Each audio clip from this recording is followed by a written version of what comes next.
10, 9, 8, 7, 6, 5, 4, 3, 2, 1, 0. Music, please.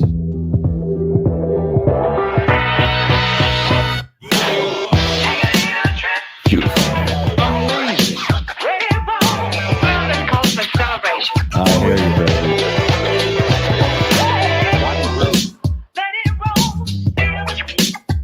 It's the most tremendous new musical experience. Beautiful. I hear you, baby.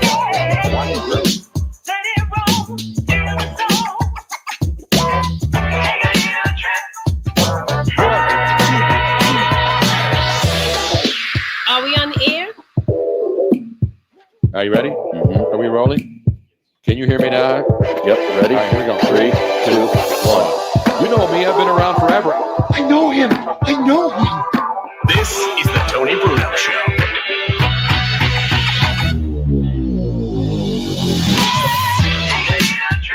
Here he is, the godfather of sports radio. Here's Tony Bruno.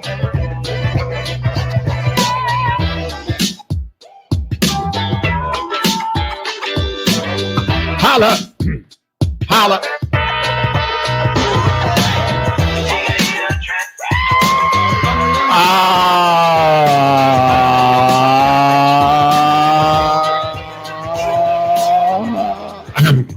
Hello. It is a Friday night. I just didn't get paid again. And we are bringing you part 2 of the day-night doubleheader live from beautiful Fort Myers, Florida. Part 2. The mecca of all things nasty, especially all those girls coming down from Alberta, Canada. We saw a car from Alberta today. Not Alberta VO5. Do you ever have any of that, Robin?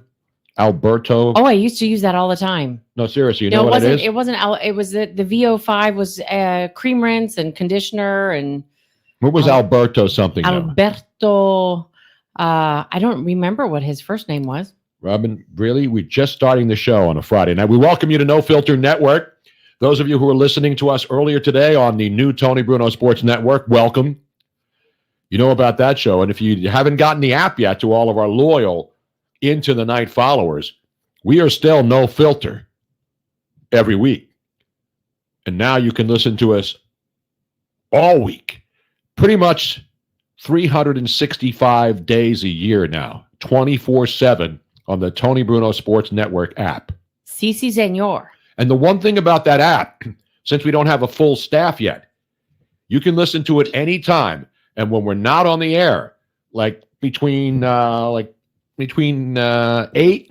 p.m. and 7 a.m. during the week, Yes. you will hear the best ofs. And you know who you will hear on the best ofs more than anybody else? Well, other than you and me. Well, yeah, I mean, because it's my show. And But he was pretty much the best of for the last, I don't know, 10 years. every time I turn the app on, I'm hearing that stinking Luigi Curto. And I'm saying, damn, that some bitch was on a lot. Whether we were in the wine cellar, whether we were up at... And it's funny. What was the original place? We went to Dockside. Dockside. Yeah. We were doing shows from Dockside on the Delaware River in Philly. Then we moved to South Philly. We built the wine cellar, right? Yep. Then Well, we wait. did it at the comedy place Yep. in And Center actually, City, Philadelphia. The comedy place was when Comedy Sports. Comedy Sports Theater was when Luigi really got his wings. Like before, I think he got his wings when he got laid in the parking lot at the Dockside but one night. before the Comedy Store, It's not the Comedy Store, Comedy Sports. Comedy Sports. When we were at Dockside, it was kind of like put him in the bathroom because he was call screening. Yes. And We used to do that with Jack in the back, too. We stuck him in the back. Then he became a pain in the ass, and we closed the door, pretty much. But it's so funny listening to Luigi, like at the very, very beginning. There was only like maybe one or two that was at the Comedy Sports Place versus all the later ones where Luigi figured out he got into your brain, or no, you got into his No, he brain. was in my brain more because he listened to the show. So he got it. And then he lost it. No. And then he got it again. And then he lost it. Just like me, except he's a lot younger than I am. You know what I'm saying? But welcome. It's a Friday night, Robin. And Luigi is there. Where is that son of a bitch? Is he there? Yes, he is. Where? Why don't you see him? I don't see him. I don't know. This happened last week, Robin. You're like bogarting my channel. Oh, there it is. I got to make it bigger, as Luigi that's once what said. She said. So some cool mod that he found down there at 10th and Wharton at the dog park. Any hot chicks at the dog park, Luigi? What's that?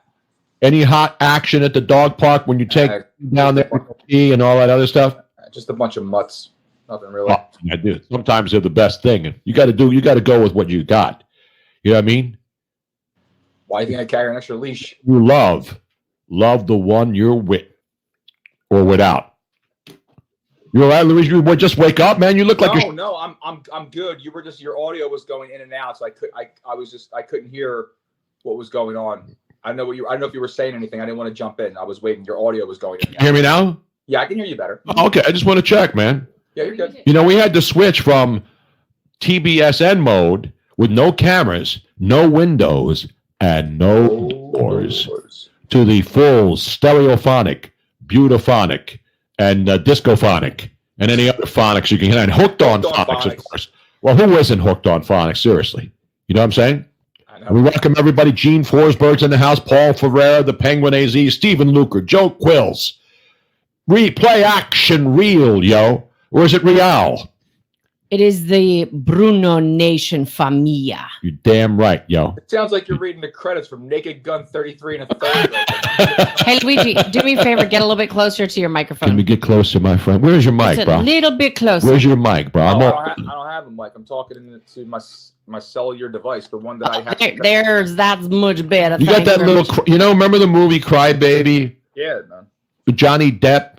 Look at that. Remember he had that one hair just coming down the in little front? curl? Yeah, you got that little thing going down there, man. That's a crybaby thing. Now you got the Bowser look. What look are you going for tonight, Luigi? I'm going for I'm trying to be a stunt double for John Stamos. I'm John Allman. This is called not being able to afford a haircut for 3 months, dude. Hey, listen, I don't even cut my hair anymore. No, it's nice and thick though, man. You got a full head of hair, man. Just take it, dude. It's cool.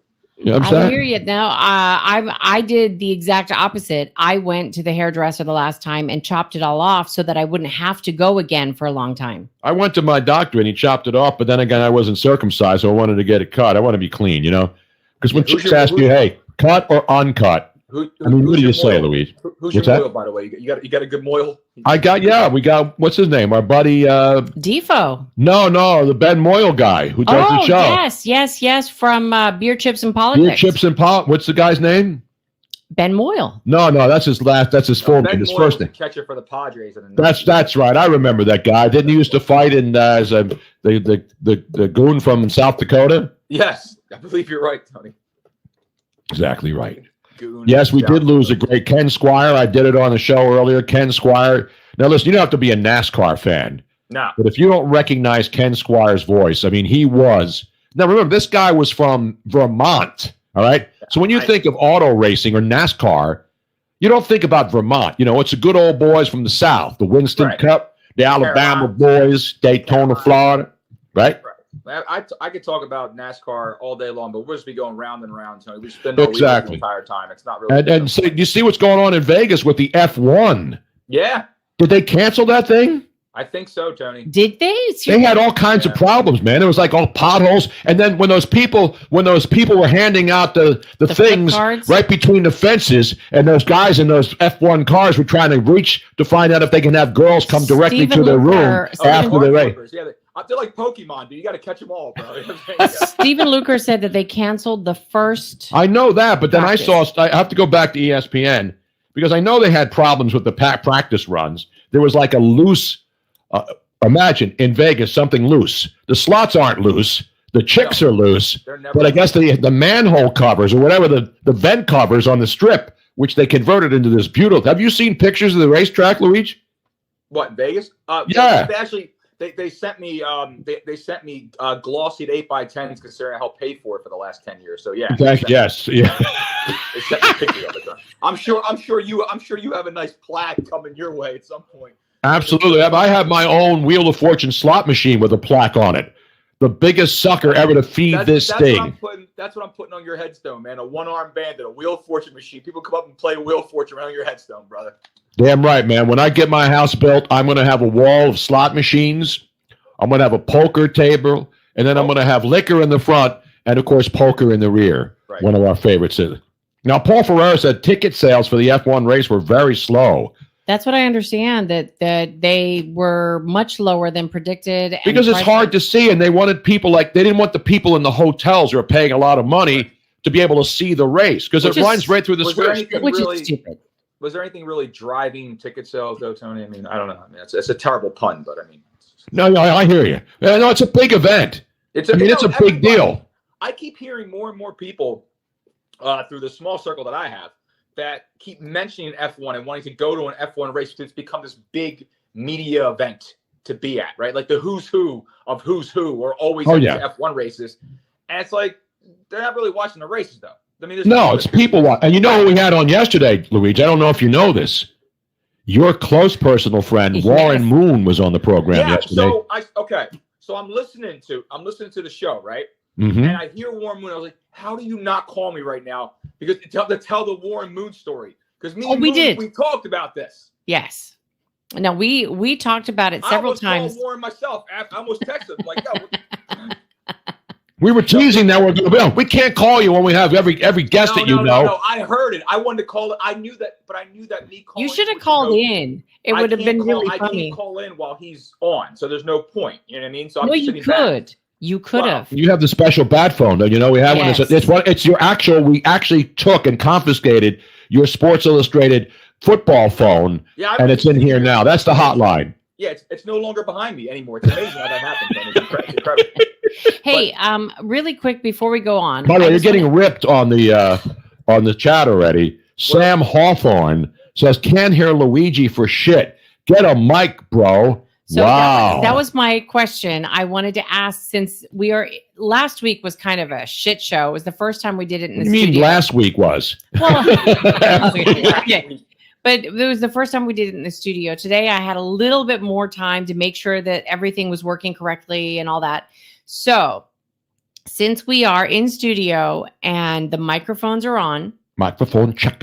How is the sound for everybody listening here on No Filter? Can you hear me now? It sounds great. Well, no, I want to ask the audience because everybody's saying audio. So everybody's balanced. Well, we're not balanced. I'm not fair or balanced. At this hour on a Friday, not a chance. So, and by the way, even though we don't have ice, Luigi, I'm sorry, Robin. Yes. I did bust open the Grey Goose, the cranberry, because the cranberry and the pineapple are in this little fridge. Yeah, so now what do you do when you don't have ice? So then I stuck the Grey Goose into the freezer compartment. Yeah. So then that's cold. The cranberry's cold, and then Robin, of course, has her what's the gin you have there? Bombay Sapphire, right? Mm-hmm. Bombay Sapphire, and then but she had club soda in there that was ice cold, and so she's set now. We had a lime, but not a knife, so Robin used this little pocket knife thing and had to tack that thing apart. You know what I'm saying? Okay. I like it. She went MacGyver style. I have. You know what's in this cup? Wait, can I really quick? Ladies and gentlemen, what I'm going to do is I'm going to turn Tony's and my mic down a little bit lower than I normally would. Why, Robin? I want so that it will match Luigi, so that you can turn your volume up, and then hopefully everybody is at the right level. Okay. Exactly. You know what's in this cup right here, Tone? What you got? Water. You want to know why? Why? I'm running a marathon on Sunday, pal. Which one is that? The Philly Marathon? Philly Marathon. That's freaking 2 days away. I know. You got to drink a lot of water. Not Dr. Bombay. He'll be here later on. You know who Dr. Bombay was? Play Action Reel with a good pull right there. I do. Luigi, who was Bombay? Yes. Dr. Bombay. Dr. Bombay. That's probably not going to carry any favors with me, Tony. Does this ring any bells? Is that the noise I make when I tickle a girl's belly button? That is from I think Pete Shepard's in the chat tonight, too. Pete. Dr. Bombay was the doctor on Bewitched. That's right. Remember? Oh, yeah. You're right. I got it. Yep, I got it. See, that's where. Well, that's what she did. And she didn't do diddly lee. She like twitched her nose. I know. She was able to do that. I can't do that. I think she was doing lots of lines of coke. That was the earliest note that a television personality was doing bumps. You know what I mean? Off of Darren's ass. Either the first Darren or the second Darren. Who was your favorite Darren? Elizabeth Montgomery. She's smoking, wasn't she? She was. I didn't even know there was a guy on the show, Tony, to be honest with you. I was just watching Bewitched to see the chick. No, there were two Darrens. She had, and then they never told you which one it was. And then it was the first Darren and then the other Darren. But then, when they changed it, when the other actor leaves, the other guy comes in and he's still Darren. He's supposed to be the husband. But back then we didn't give a shit because she was hot and she used to make people disappear. And then her mother, remember her? What was her? She was a mean witch. You know what I'm saying? Not Elvira. No. What was her name? Dick York and Dick Sargent were the two Darrens. Thank you. They were both Dicks and both They were Darrens. both Dicks. Not Dick Kotite, who called himself Richie, but he was always Dick to us. It wasn't Andorra. It was something Dora. Dora the Explorer? Not Dora the Explorer. No, I love her. No, it wasn't Agnes Moorehead. Thank you. That's Don Eldora. 1, Don 12. Yeah, Agnes Moorehead was her mother. Yes, Agnes. But people are getting. Bean Forsberg is saying Eldora. That wasn't it. Eldora. No, that wasn't it either. But Agnes Moorehead was the actress. Yeah. Right? El Dorado is the Mexican version. It's the Mexican version. And it's a good carpet place down here. If you're coming down, you're looking for some broadloom. And who doesn't like a good broadloom? Oh my God! I'm looking for. I love a deal. Endora. It was Endora. Endora, isn't that a ride at Disney now? With the that's. I think it's an antidepressant. Penguin, they say, let's get it back to the Eagles action. Oh, not Eldora Speedway in Ohio. By the way, I heard during the show earlier you were talking to Trevor from the 203, right? And we were up against it, so we had him tell him to call back. Right, and you were mentioning, he was mentioning, but you guys were both talking about the fact that the ticket prices are sky high for Arrowhead, and you're like, well, why are they so expensive? And here's the reason why, Tony. What? It's a home game, and Taylor Swift is going to be there. So exactly. All the Swifties are spending the money to go to these games, which is driving these ticket sales through the freaking roof. So stupid. She needs to be banned from the NFL. I think she needs to be. I said it earlier, Luigi. She needs to be kidnapped and removed away from the stadium because you saw the stats. I mean, there's now actual stats being sent out by all these statistician geeks who are telling us all the different factors of when she shows up. And I had a big argument. I knew she was on your tour in Europe, but then she announced she was going back to New York. Obviously, because she wants to go to Kansas City for Monday Night Football. Am I wrong? No, she was in Argentina and then came back up for this because apparently, Tony. He went to Argentina. Hold on. Yes. Apparently, this is the first time that the Kelseys and the Swifties will be meeting.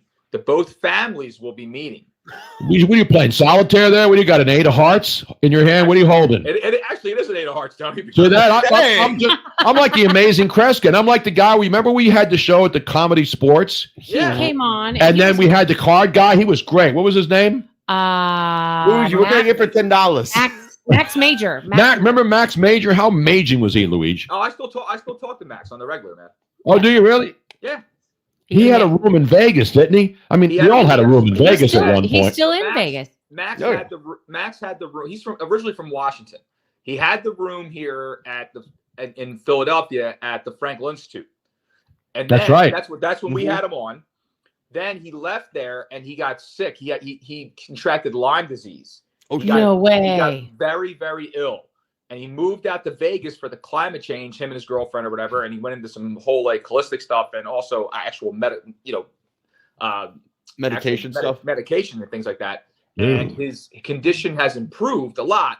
He went on America's Got Talent, got to the semifinals. Yeah, we saw that. That's back when everything was virtual. They had 100 people in a screen behind him. Remember that? He was in studio, I think, for the semifinals. They had people in studio, but it was there was nobody there except for the judges. Right. And then he went to then he's back in Vegas, and he was doing a lot of he was doing small rooms, and then he's doing a lot of street performance stuff. Yeah, and I he saw hooked up that. with a lot of vloggers and things like that. And these other people, people have like millions of followers, and he's been just blowing people away doing that. He's the guy who literally take your phone and just go, all right, here's your passcode. There you go.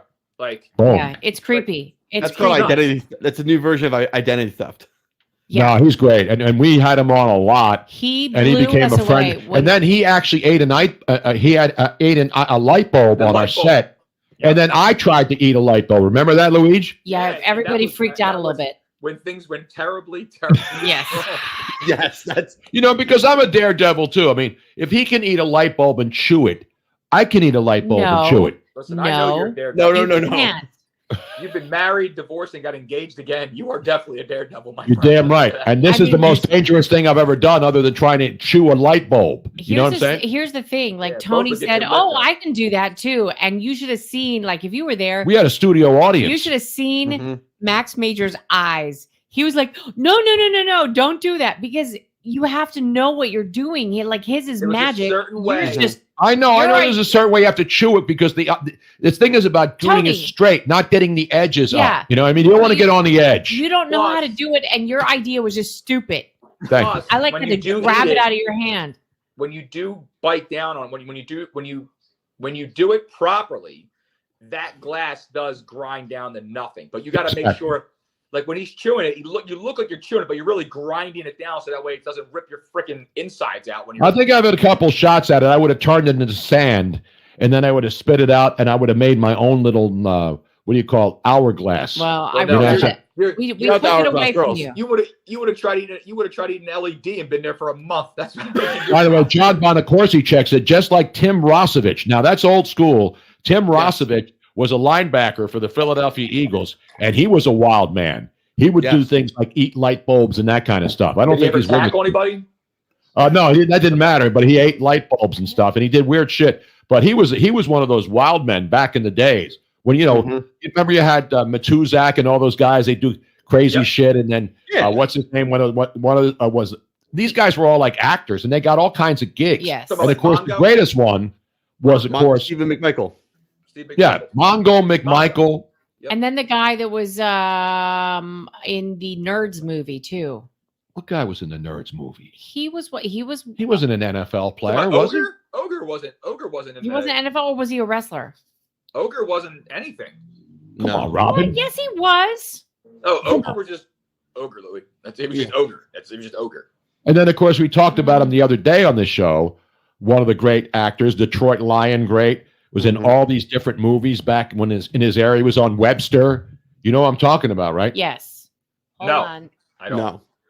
You don't know who I'm talking? He's on Webster. He was Mongo in the stinking Blazing Saddles where Yeah, he I just punches mentioned the it. horse. I just said Mongol. I just said that. Yeah, but that was his character's name. Alex Oh, I know Karras. that. Alex Oh. Karras was a great linebacker for the Detroit Lions. And he was one of those players, not George Papadopoulos. No, he was in the Vegas Not Eric Vacation Karras. movie. Right. Not Eric Karras. No, he was a great Dodger, UCLA great as well. Eric Karras. Okay. And not Nick Papagiorgio. He's from Yuma though.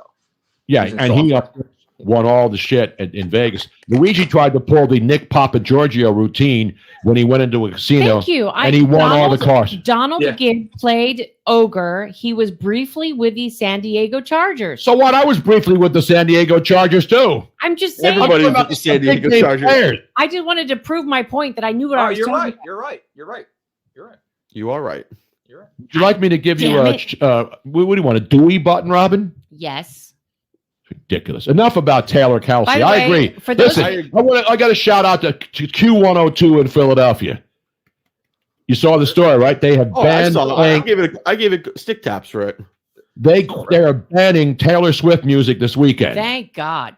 By the way, for I will those of play you no who Taylor are- Swift tonight either, except if there's a porn, and I'll play it on this show so you For can those watch. of you who are listening or watching, there is another voice in the room. Trevor Harris has joined. How we doing? Trevor has jumped in this bitch, man. How did you get in? I let him in. I pressed the knocker button anyways. And then you disappeared miraculously, man. It's like magic. It's Fitz magic. No, not that kind of magic. Are you tired of Fitz magic, or is it just me? It's the common talk at Dolphins pregame, and I stay out of it because I just don't want to have opinion on it. But if I had to, I like seeing all the Dolphin fans be mad about all the Fitzmagic stuff anyway, so I'm not tired of it yet. But I'm talking about his ads. Talking about his ads. His ads? No. Let the man get his paper, as I like to say. I don't. Yeah, listen. God bless him. I mean, he's smart. He went to Harvard. He got to play in the NFL. Now he's sitting next to Carissa Thompson, who now has refused to interview her and doesn't want to talk to her anymore. But that story, I'm tired of that story. Got to play NFL. Do you know Fitzpatrick has numbers that are comparable, if not better, than Troy Aikman's? Yeah, regular season. Yeah, No Troy shit. Aikman's regular Yeah, like, season numbers sucked. Yeah. Troy Aikman did all his damage in the playoffs. Yes, but that's crazy. Like, that's just crazy Yeah. to think that. Like, I don't know. That it. Playing for so many bad teams, especially the St. Louis Rams when they were bad, being a starter for the Cincinnati Bengals when Carson Palmer couldn't feel his arm, especially, and throwing to Chad Johnson and TJ Houshmandzadeh. So, By the way, I got to ask you something now. I got to ask Trevor something. That is the biggest damn microphone. That looks like a gigantic. That looks like the black guy, sits on the chair and he's got the big guy. What was his name? He's dead now. He's dead now. I know he's dead. Yeah, he died. You see the Christmas ornaments of him this year? No. Yeah, you can buy a Christmas ornament. What was the guy's name? And I asked you before. With his dongle dangling? I don't think that's in there. No, but it's him sitting on the chair, right? I mean, that was the big picture of him, right?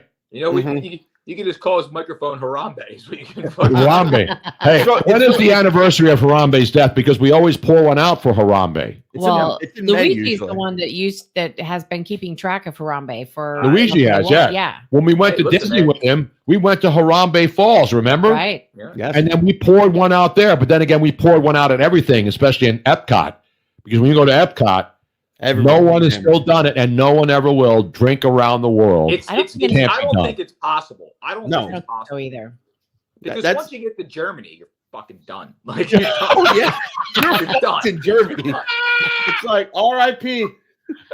when you get to Germany. Seriously, once you get to Europe, it's over. Like, you're done. And I think it doesn't even matter what side you start on. If you start in England, you're already screwed. If you start on the other side, it's Mexico. And you go in Mexico, and then you have all the tequila, and they got like this amazing tequila bar, right? Yes. Yep. And you're going to go in there, and you're going to do shot after shot. Has anybody ever made it to Japan? That's the question. No, they hit Harikari before there. The sake. Oh! There's no way that you can do a sake bomb. Sake bomb. There's no way. By the way, bringing it back to sports, you see the big May 28th, 2016 was the day of Harambe, by the way. Stephen Luker looked it up for us. That's the great Stephen Luker to you and me. Yes. By the way, speaking of Japanese, Yoshinobu Yamas. I can't read my own writing here. Not the Japanese pitcher. That's Shinjo. Hold on a second, everybody. Stephen wrote 2 dates down there. He died on 2 separate days in 2 separate years. How is that possible? So it's 2016. No, that was his lifespan. May 28th, 2016, or May 27th, 1999. I think he was born in 2016, and then he died. No, he was born in 1999, and then he died in 2016. Is that right? Yeah. I remember it was a huge thing. It was all over the internet, and Barstool made T-shirts about it. They never should have killed They him. make T-shirts about everything. Well, yeah. I know. Dave Portnoy takes a dump, and they make T-shirts about. They're geniuses. Merchandising. Well, I'm not making fun of that because that's what we will be doing as well. Damn right. In a very short period of time. Now, let me get. What was his name again? Something the Hut. Yogurt, the great Merchandising. Exactly right. No, this Japanese pitcher, Yoshinobu Yamasoto, he'll be eligible for the 45-day negotiation window starting on Tuesday. Who should sign this guy? Everybody's talking about, obviously, the dude, Ohtani-san. Ohtani's going to get a boatload of money, but he can't pitch because he can't. He's shut down. Yeah. Hey, Trev, right, hold on. I'm dumping you, and I apologize because we love you, but we have our guest on. All right. We have our guest. We have a special guest. Yes, we do. I'm out of here. Wait, Luigi's not a guest. No, Luigi's a co-host. He's family. Here, He's family. We're like the Olive Garden. We're like the Olive Garden without the never-ending pasta bowl. Right. Yeah. but we have another gambling degenerate, Luigi. Like when you're here, your family. I'm like, can I borrow some money and stay here for like 2 weeks? Do you mind if I put on the couch for a little while? Like, But guess we have, because this show, there's a lot of degenerate gamblers on this program, and of course the great Pete Shepard, who does mornings here, and I know you listen to him. I hear him mention you every once in a while. Dean listens to everybody. Listens to Pete Shepard. That man, he actually has action every single night, whether it's Maction, whether it's some other mediocre small conference. Tony. He bets on games. I have action every night. Well, I mean, there's a difference. There's a difference. Is that Nick Cale I see to my right? Ladies and gentlemen, there he is sitting in a quiet, dark room where his wife has dispatched him to get the hell out of the bedroom, get out of the living room, and get the hell out of the house if you have to. A man you hear every morning on 1210 WPHT, Philadelphia's #1 station now. And he's bringing the funk. He's bringing the noise. He already released on the earlier show. I don't know if you wrote these down, Luigi. He gave you the 2 college football locks of the weekend at no additional charge to you, the Into the Night listener. Yeah, I think he liked a few unders, and I believe he took Michigan to go ahead and roll. I believe that's what it was. Well, let's bring him back in, ladies and gentlemen. Nick, why are you in darkness? Did you pay your electric bill? Is Pico that bad right now? Tony, can you hear me? Can you see me? Yeah, I hear you loud and clear. You're not wearing pants? Is that why the camera is all the way up and like you can see the? I can only see your head. Looks like Lex Grossman from Tropic Thunder right now. Oh, there you go. Because of the background's like all blurry. Like, oh, is it blurry? Yeah. No. Is it? I can't see. Wait, Robin's got to come in here and punch up Nick on the full screen. Hold on. Robin's over there making another drink. Tony, yes. There's an option. There it is, Nick. He's better now. There's an option better now? on the that you can select to make your background blurry so people can see how fucked up your house is. Right. Nick Well, has I've that got on all by kinds of accident. shit. It looks like Nick Cale's background is the same as yours. No, you have a door there. That's the back of your chair, right, Nick? That's correct. That's the back. We got one of them big expensive chairs. And John from Mayfair said the best show in the city of Philadelphia is the Nick Cale show. There's no doubt about it. Oh, I got to tell you something, Tony. You mentioned about my lights being off. I might have to start doing that. Have you seen electric bills lately? Fucking Biden. No, guess what? We just got our electric bill yesterday, and we still have our air conditioning on, and it's almost Thanksgiving. Nick, you know what our electric bill was last month in a 2-bedroom apartment with everything electric? Everything. The stove, the hot water heater, the washer and dryer, the microwave, everything. There's nothing that runs on anything but electric. The things next to my bed. Do you see this apartment, Nick? You see how light it is here? This is all sterno. This is all lit by sterno. Exactly. Sterno everywhere. Good work. No, but you know what? I'm going to get it. Let me play a little Jeopardy here now. This is the final Jeopardy question. Yeah. How much was our electric bill here in Cape Coral, Florida? We're in Fort Myers, right across the bridge in Cape Coral. Our electric bill that is now due December 5th. So it's from November to December, and we had the air conditioner running 24/7. Let's go. Let's go to Final Jeopardy. We have our Nick Cale. Wait a minute. Wait, Luigi.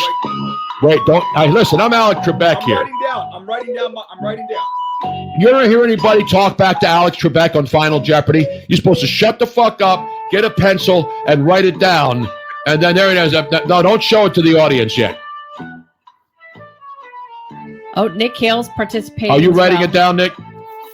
Grab a little. All right. Hey, what? Alex Trebek's about to get fucked up talking like that again. I'll tell you right now. All right, pencils down now. Let's go to our first contestant now. We're in Final Jeopardy. Luigi Curto, what is the actual Final Jeopardy answer? And the question was, I forgot the question now. How much was your electric bill? Oh, how much was our electric bill? I just got the bill yesterday. I've been drinking too much vodka cran, and it's starting to get warm now because the vodka is not cold enough. Luigi, what's your guess? $381.19. You are incorrect, sir. Let's see what now Nick turn this Cale off, has. damn it. All right, so Luigi's not too far off from me, Tony. I was going 328. Uh-oh. Actually, you know who was the closest so far on the Showcase Showdown? Well, Wayne Atkinson says 69-69. That's a good guess, and it's always a great combo mambo. Stephen Luker guessed 135. And what was the actual retail? The actual retail price. You're not going to believe this. $148.20. That's it? That's it. And people wondered why I moved to Florida. I just saw that in California next year, the average electric bill across all over the San Francisco Bay Area will go up $400. So you're going to pay $400 even if you live in a one-bedroom apartment. Now, Yet Robin's vibrator did not account for half of it. Eric Blocker disrespecting Robin. Well, no. We use batteries now. We don't go with you keep the plug and you got to get that extension cord out. Eric Blocker, the reason why it was 148 instead of like closer to 200, I've had no time. I haven't been home. that and the fact that Robin's gone green lately. She's given up the electric and gone manual. So that's the Yeah, we installed we have a windmill on our roof. And we have in the water, we have one of those, the ones that they wouldn't put off the shore. Yeah, we have a wind turbine off the shore that they wouldn't put up in Long Beach Island and all over the Jersey Shore because all the damn whales were dying. Yeah. And they denied that the whales dying had anything to do with the exploration. If you ever hear me screaming at Tony, blow, that's why. Wayne I said, speaking of vibrators, can we get it back to sack to crack? I don't know if you heard this yesterday, Luigi, the story we did. Nick Cale could never do this story. No. On 1210 WPHT. Did you know this story? Nick, did you hear it? What are you drinking, by the way? What story are we talking about? Okay, it was a Florida story. It was a Florida story. A lovely couple. It may have been the best Florida story of the year, and that's pretty hard to do.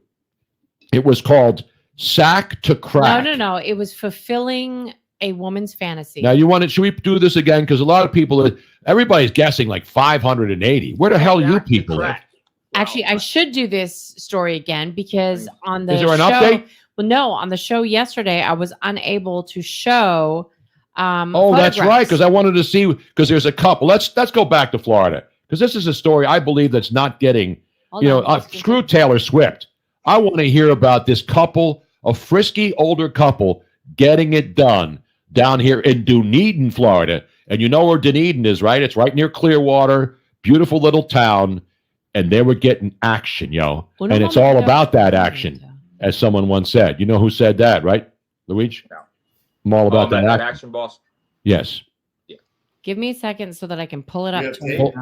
Pull it up. There's we're going to have not tape of the actual, but we have the picture of the couple because this involves a couple, not decoupling, but coupling up in the raw on a causeway. Let's go to your causeway desk. And a woman who's parked in the parkway, parked in a driveway, and drove on the parkway, your correspondent, Miss Robin, with the Florida update, definitely of the week. Can I find it now? I'm getting a little toasty now, Robin. Can we all start singing the Florida song? No, I got it in here. This song here. Oh, no, that's Vafangula. We can't play that. That's Luigi's favorite, too. Remember that, Luigi? Remember it. All right, let me rotation, brother. We'll play that to end the show to get out of it. Yes. To go into a long weekend and Thanksgiving a week away, less than that. We're a week away from Black Friday. But now let's get it back to Florida. Ass and crack. Crack to ass. Crack to ass. Not boots to asses, as Nick Cale would always say, because he's a big wrestling fan. Who said boots to asses? That was The Rock, Dwayne Johnson. Rock, boots to asses. Let's go down to Dunedin, Gulf Coast City, Here, let me get the Florida. I'm sorry, Robin. To Florida. That is the winter home of your Toronto Blue Jays, eh? We're kicking up and soaking up the rays every day in Florida. And now, ladies and gentlemen, a woman who's gotten busy in a Burger King bathroom, but never on a causeway, because she is Miss Robin with the update. Well, now, this is already a couple days old now. I know, but November a lot of the 13th. audience didn't get a chance to hear. Listen, we're locally sourcing these stories now. Yes. When we were in Philly and doing Florida updates, we were not at the source. Now we are here, and we are bringing you the freshest, locally sourced, hermetically sealed Florida updates. You are live and late breaking. Live. Exactly right, man. Let me go to... There you go. Now you can actually see the fabulous. There's the couple now. Talking about. I didn't see her picture. So the dude looks like a typical 60-year-old dude in Florida or anywhere you walk around. He's got the white goatee, the bald head. Are they wearing prison orange colors there? I do believe they are. Yeah, it looks like they're wearing prison garb. So the woman on the left is 55, right? Yes, her name. Can you zoom in? I want to see if she's doable. Her name is Sarah Fazikis. Sarah what? Fazikis. She looks like Beetlejuice. She's Greek. Oh, she looks sad. Yeah, she does look a little bit sad. Can you zoom? But Although, this is a what do you call it? This is a bug shot. I don't know why she looks so sad, considering that her lifetime dream was fulfilled just moments before this was taken. But this is Sarah Fazikis and her It's not her husband, right? It's her boyfriend. her partner in crime, Robert Clark. Bobby Clark, not that Bobby Clark. Not Flyer that Bobby great. Clark. No. Now, Sarah's dream, she said Not this Will is Clark. this is her quote. It was always a dream of mine to engage in a public tryst. And Bobby had no remorse over what happened. She was a little bit more sad that it was interrupted, but the reason why Would that be coitus interruptus? the reason why they were interrupted and they were arrested was because they did this in front of children. So they got naked. Yeah. Now you know what a causeway is, and I think John from Mayfair said he actually a causeway is like where you go. It's a bridge over water, not troubled Right. waters. They made it trouble, and they made it slimy, and they made it dirty, and there's all kinds of stuff leaking into it and shit, and they had to clean it up. According to the people that were watching or saw it, they were So they got naked. They knew people were watching them. Now this is what we were like. We'd never heard this before. A witness described the pair's encounter as crack to sack, going to town. Crack to sack. To sack. From the Crack rooter to the sack. tutor, baby. Yep. And Have you ever heard that term, crack to sack? I mean, I know you don't go ass to mouth, but fucking. Well, you never go ass to mouth. Come on, man. So Tony, Right. crack the sack was Lawrence Taylor's motto back in the 80s. No, crack is whack is what what's her face said, right? Who has said crack is whack, crack is whack? that was Whitney. Whitney Houston, remember? Well, Now- Crack is whack. Bobby Clark, he said, or It's Billy- not Bobby Clark. Robert Bobby Clark is a Flyer legend, number 16, Stanley Cup champion. Damn right. Robert Clark said he was the one that showed zero remorse. And this is what he's told the cops when they arrested him. He said, the children should be like, because the complaint was that he was doing this in front of kids. 60-year-old man and a 55-year-old woman are screwing on a causeway. Kids are watching. And what did he say, And he Robin? said, learn those today. kids should be at They're gonna home learn and not today. on the causeway. That's damn right. Damn it. Damn kids should be home playing World of Modern Warcraft and blowing shit up. You know what they should have said? Why are you paying attention to me? Mind your own fucking business. That's what you should Exactly. And I came up with, I think the slogan should be, sack to crack. How about, this is what I said yesterday. Sack.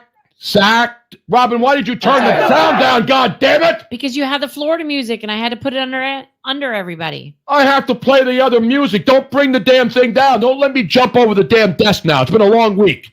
Go ahead. Son of a bitch. As someone once said, crack to jack.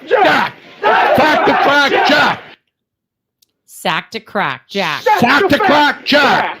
Sack to crack, jack. Isn't that what it sounds like they're saying now? Now that you know that it's sack to crack, Jack, you will never unhear it. Sack to crack, jack. What movie is that from, Luigi? I don't know what's happening anymore. I'll be honest. What movie is that from? I don't. Stripes. Don't you remember Stripes with Bill Murray? I remember Stripes. I remember Bill Murray and Stripes. Yes, I remember. Sack to crack. Yes, to Sam Hawthorne says Dunedin Causeway leads to Honeymoon Island. Does it really? I don't know if he's making that up. At least it's not that school. Like, what time of day was this? Like, why are there kids around? Like, I agree. There is a question as to why there are children. Although, what day was the 13th? Was that a weekend? That was it a Friday? No, I think it was this month, November 13th. It was November 13th. Hold on. Past week. Yeah, what was the 13th? It was Monday. It was a Monday. Monday, and you know what else? They should have been in school. And you know what else it was? A new moon and a full moon. Monday, the 13th, a new moon. I wonder. I mean, are they nasty? Are they? I mean, they're not attractive. I mean, there could be 60-year-old people who are attractive. There could be 71-year-old people who are very sexual. You know what I mean? But this chick's 55. So my question is, the guys always do this. Would you, Luigi? Would you? I can't drive 55, Tony. I'm sorry, buddy. Not that. Not a chance, brother. I said she looks like Beetlejuice, dude. There's no way, man. Somebody posted a picture of Carissa Thompson today, and Lenny Dykstra does this all the time on his Twitter feed. And you know what the answer always is, right? When he puts a female Because picture one up. should always emulate. No. Lenny But I'm Dykstra. saying it's what guys do now. Women do the same thing. You put a picture up of, and Carissa Thompson's attractive. And what's the answer, Luigi? What's the way to do it if you're on X or Twitter and social media? You're like smash or pass, right? No, it's would. Well, it's the same Not thing. not Smash or W pass O is O the no, picture. not W O O D. It's WOULD. Can I tell you I just something? say dig. How about Women that? don't do that. No, Women don't say I would or I'd hit that. No, Yeah. really. Yeah, they would. No. Robin, you don't know the younger I'd crowd. tap Yeah, they that. would. As the younger These crowd. hoes ain't loyal, Robin. I'm telling you. Really? No. It is hard. I'm telling you, women speak like that. They do. They're Nick, did you realize this is the kind of broadcast we do here? Tony, can I see the picture of her again to determine my? Yeah, let's put it up there. I want a full happened? screen. I didn't even hear about this. I had no idea what was going on. I was under a rock for a day, so I missed it. uno momento. This What's the couple deal with- what's the deal decided with to it get now? naked on a causeway bridge. And if you've been to Dunedin, it's a cute little town, man. It's really nice. It's pretty there, right on the water. And then there's the Causeway Bridge. And according to Mr. Sam Hawthorne, he's not making it up. The Dunedin Bridge goes to Honeymoon Island. So they couldn't even wait. They consummated on the bridge, and then they went and had their honeymoon. Shouldn't you wait till you get to Honeymoon Island before you you sack the crack? And if you're going to do it in public where there's people around, why do you get completely naked? Well, because Why- no, I mean, it's hard to get to the honeymoon to Honeymoon Island up there because doing it on a bridge takes a toll on me. You know what I'm saying? I mean, it's just Oh, not Fantasy Island. This Well, guy. now, what are some of these other islands that they have? Temptation Island, right? Wasn't that a stupid show? Temptation Island, Yeah, you got Gilligan's Island. Gilligan's Island. You Now, got, Nick, since you've Fantasy gotten a close Island. look, what would you? Let's would see. you? Did you make it big? Make it big, Robin, as she said. Fantasy The guy Island, said, make it Treasure big. Island. And then he looked at her, and she said, all right, I'll do my best. Let me put my teeth back in. But not Fire Island or Pedophile Island, which, Yeah. of course, is the Epstein Island. You know what I'm saying? Yeah, there's no kidding around there, buddy. I'm telling you. Damn right. John from Mayfair. No, I'm not going to say it. Bang it, but definitely don't eat it. Oh, yeah. You don't have to lick it before you stick it, as the song goes. You know what I'm saying? I Who don't did that song? Is there a song? Yeah, there's a gotta lick it Get before you stick it. Robin, find that. We got to play the song now. No, we don't. For fuck's Yes, we sake, do. no, It's the worst song ever. We did play Back That Ass Up earlier today by I know, my Juvenile. Juvenile Love was Juvenile. dead. R.I.P. Juvenile, man. He passed Denise away, dude. LaSalle? Who? Is that who played? That's who lick it before you stick it? Whoever did it, play it. I don't care. If there's like a disco remix, play it. Oh, I don't. and then she also did "Bone Me Like You Own Me." Oh, wow. That was her follow-up. Lick it before you stick it. And then, Oh, here we go. wait. Oh, there we go. This is not it. No, this sounds like good old R&B, man. Oh, Lord. This is not like it before you stick This song is dedicated to all the men out there. This is, what's his name? She also did That's a don't, chick? Don't Mess With My Toot Toot. I want y'all to take a little listen. It sounds like James Brown. See if you want This is a woman, Denise LaSalle. try this. Denise LaSalle, I know her. She went to Villanova Temple. Let me hear this now. Kissing her on her lips. That's not a chick, is it? It And is. some men think the joy for play is caressing with his fingertips. And some men think a little titty kiss. This is old school R&B, man. The answer to every woman's dream. But let me tell you, I'll kiss her if you really want to hear her. All right, everybody, take notes now. You make her feel good, but Look at you it. can make her feel better. If you treat your lady like a stamp and a letter, lick it Yeah. before you stick it. You treat your lady like a mailed letter. I think she was on a stamp. I think she was on the first 69-cent stamp. Oh, my God. That's hysterical. Oh, yeah. So as you can see on the side there, she did Bone Me Like You Own Me. Oh, can I hear just a taste of that? You know, Thanksgiving, you're going to have the bone-in ham, or do you get the spiral ham with no bone in, Luigi? Don't mess with my. I gotta go spiral with no bone, dude. Spiral with no bone. I think What about her other famous single though? She's got another one. It's called "One in the Pink and Two in the Stink." No, that's what Pink's doing here in Florida, handing out allegedly bad books, which weren't bad. Oh, she's fired her now. So she got a best of album. Yeah. Bone me like you own me, baby. That's what I said the other night to some dude I met down at 13th and Locust. Yeah. Honey Baked is right. Is this Dylan Mulvaney's theme song? Thank you, Brian. Right there. What up, AJ? Dipping and dabbing, yeah. See, this is good dirty music. Doesn't sound like it, right? But let me warn you, boy, before you try to lay me down. Yeah. It takes a real strong technique to handle a big fat woman like me. Big fat woman like me. Yeah. If you really want to She said fine, Robin, not fat. No, she said fat. go ahead and stake your claim Stake your claim, baby. and make her love to me, baby, till I want to wear your name. If you want to make some time, you better keep one thing in mind. What is that, baby? Tell me what that is. No way. Phone it not playing at Luke Church. like you own it. There's no way. Everybody phone it like you own it. Phone it. If you want to satisfy me, that's the only way. This is probably playing in the Sansom Street Gym locker room right now. Luigi's been there.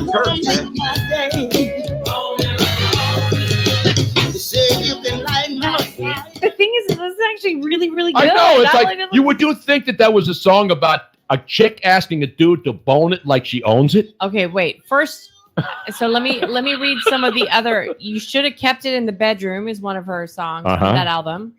Is she still alive? I'd like to meet that woman. Hell yeah, man. Nap, Crackle, and Pop. What else does she have in this one? How did she not have all? How are these songs not all number one on Casey's countdown? For God's sake! All right, so That is Tony, that's old here's- Tony, school here's soul the right million- there. Here's the $1 million question, Tony. Are you taking Denise LaSalle or Florida Woman? Oh, I got to go Denise LaSalle. Same here. She's got yeah. Listen to her.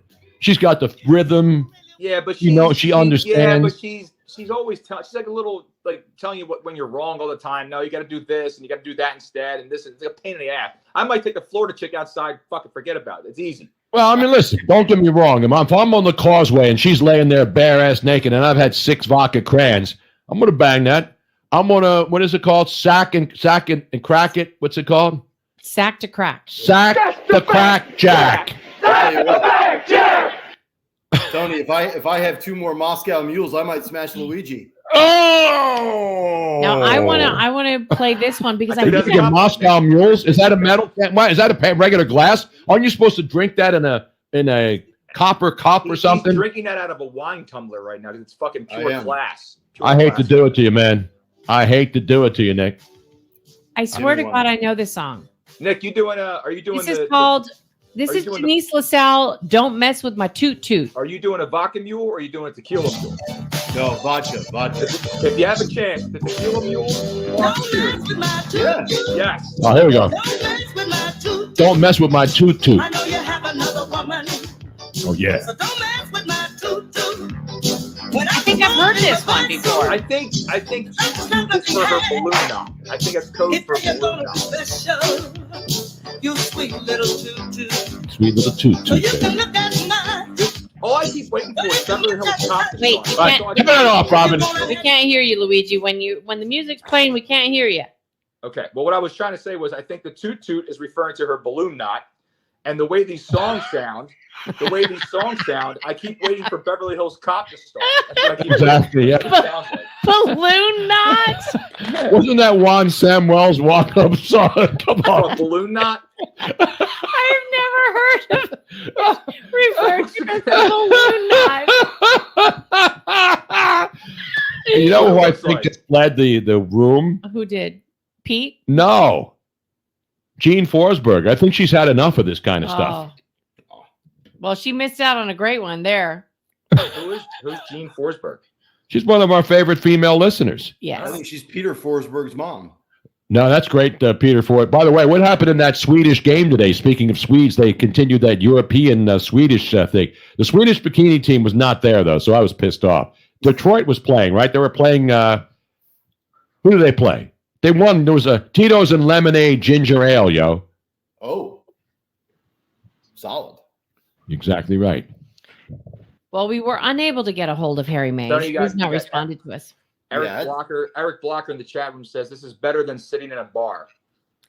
Totally. Yeah, because you don't have to pay for drinks and you're just getting high on life. You know what I'm saying? I hate that. And Robin, by the way, total violation on Harry Mays for not getting back to you. I agree. That son of a bitch. Although Lima's out of town.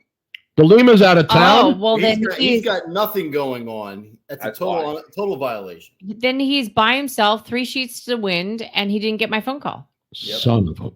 Somebody start buying Kettle One stock immediately. Now, AJ in San Antonio, since TBSN launched, we experienced the deep throat Barry White phone line. Mhm. Tony and Robin missed a show. Geek Squad and a tree fell in the parking lot and almost decapitated Robin the other night in a big storm. And to all a good night.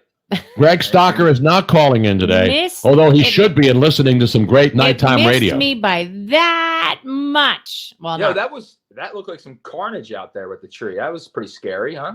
It was. Well, the good thing is that we left for the night, right? Because we make sure the Martinez show gets underway at 6 o'clock.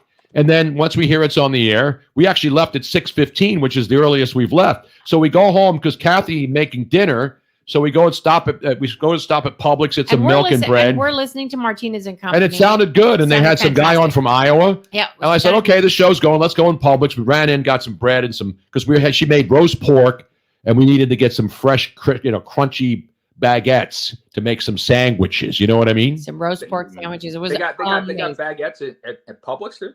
Yeah, because they have a lot of rolls, but they're soft by the time of night, But I like the crispy, when you're going to have a nice roast pork. Yeah. You got to have a crispy. You cut it in half and you open it up. Crunch. I miss Publix, man.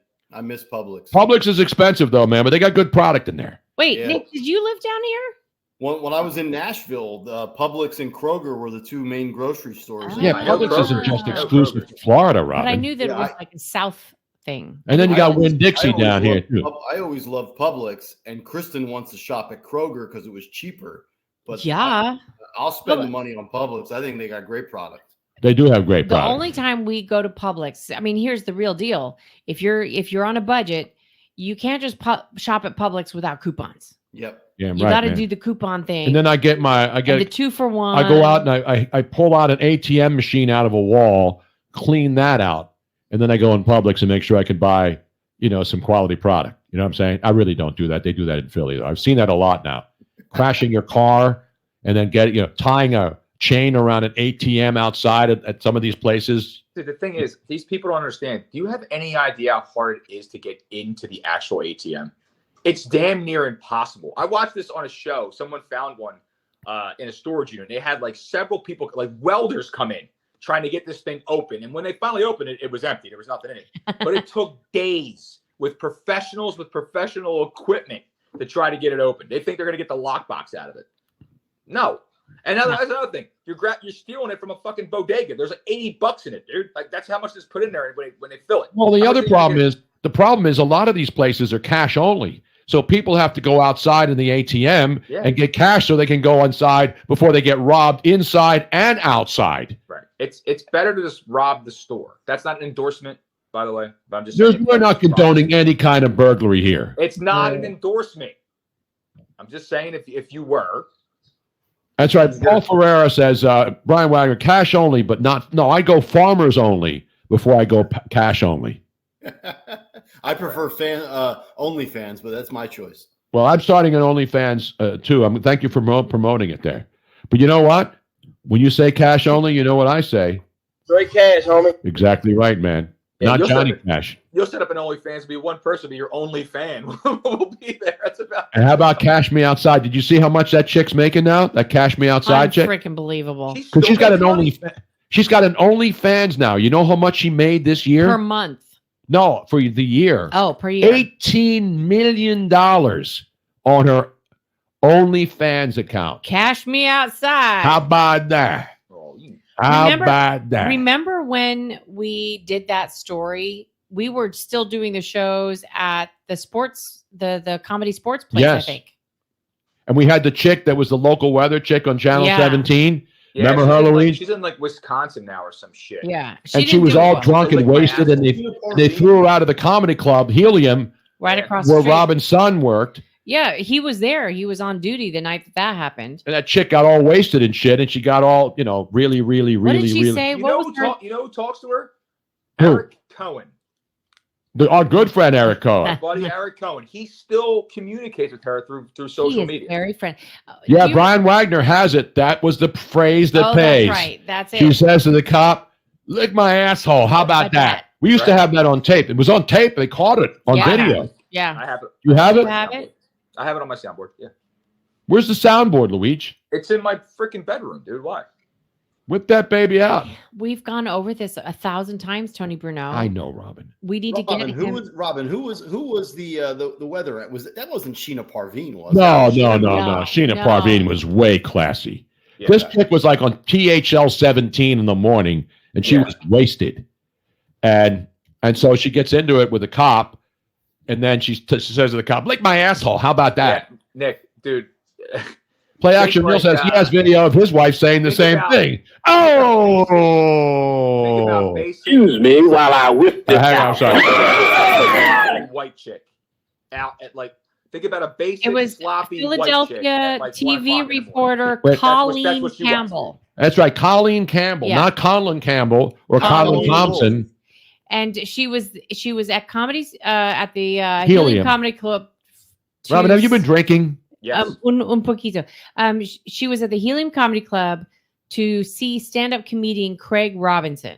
And you know who he is, right? He's the guy that does the Burger King commercials, right? He's a great comedian. Guy's got all kinds of stuff going on. And she was drunk and she was asked to leave and she didn't want to.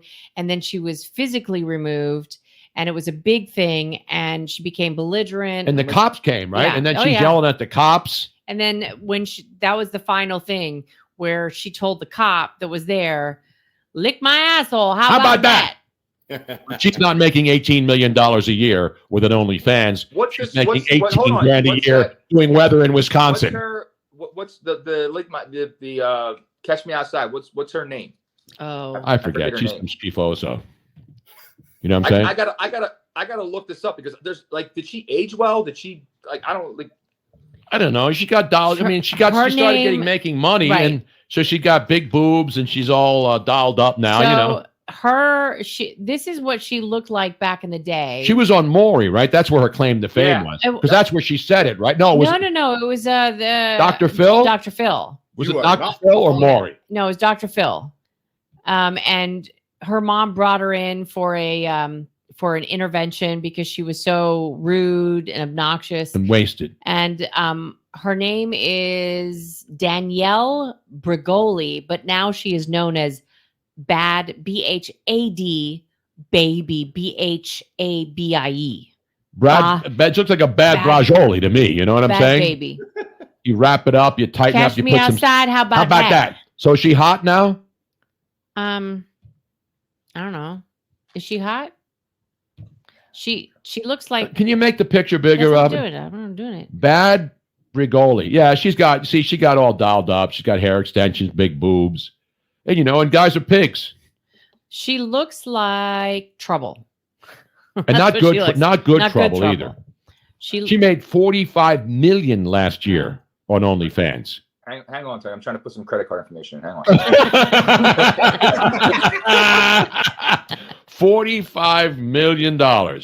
And you know what? $45 million, it could buy her fake boobs, fake ass, tattoos, hair, everything else. You know What what? it won't buy her is class. If she made $45 million doing whatever it is she did, however she did it, I just got to give her one of these. Why? See, That's the American dream right You there. wanna It's know an American why? nightmare if you Wanna know bang why? that. Because that girl didn't go on a stage, on Dr. Phil, fresh out of Northwestern.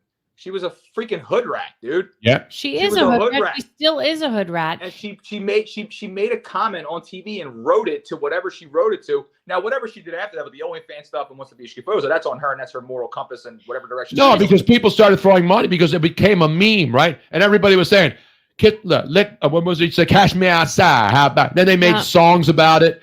And so, yes, you would bang. Penguin AZ's right. You would bang that, Luigi. I bang you. What are you talking about? So in 2016, at the age of 13 was when she was on Dr. Phil.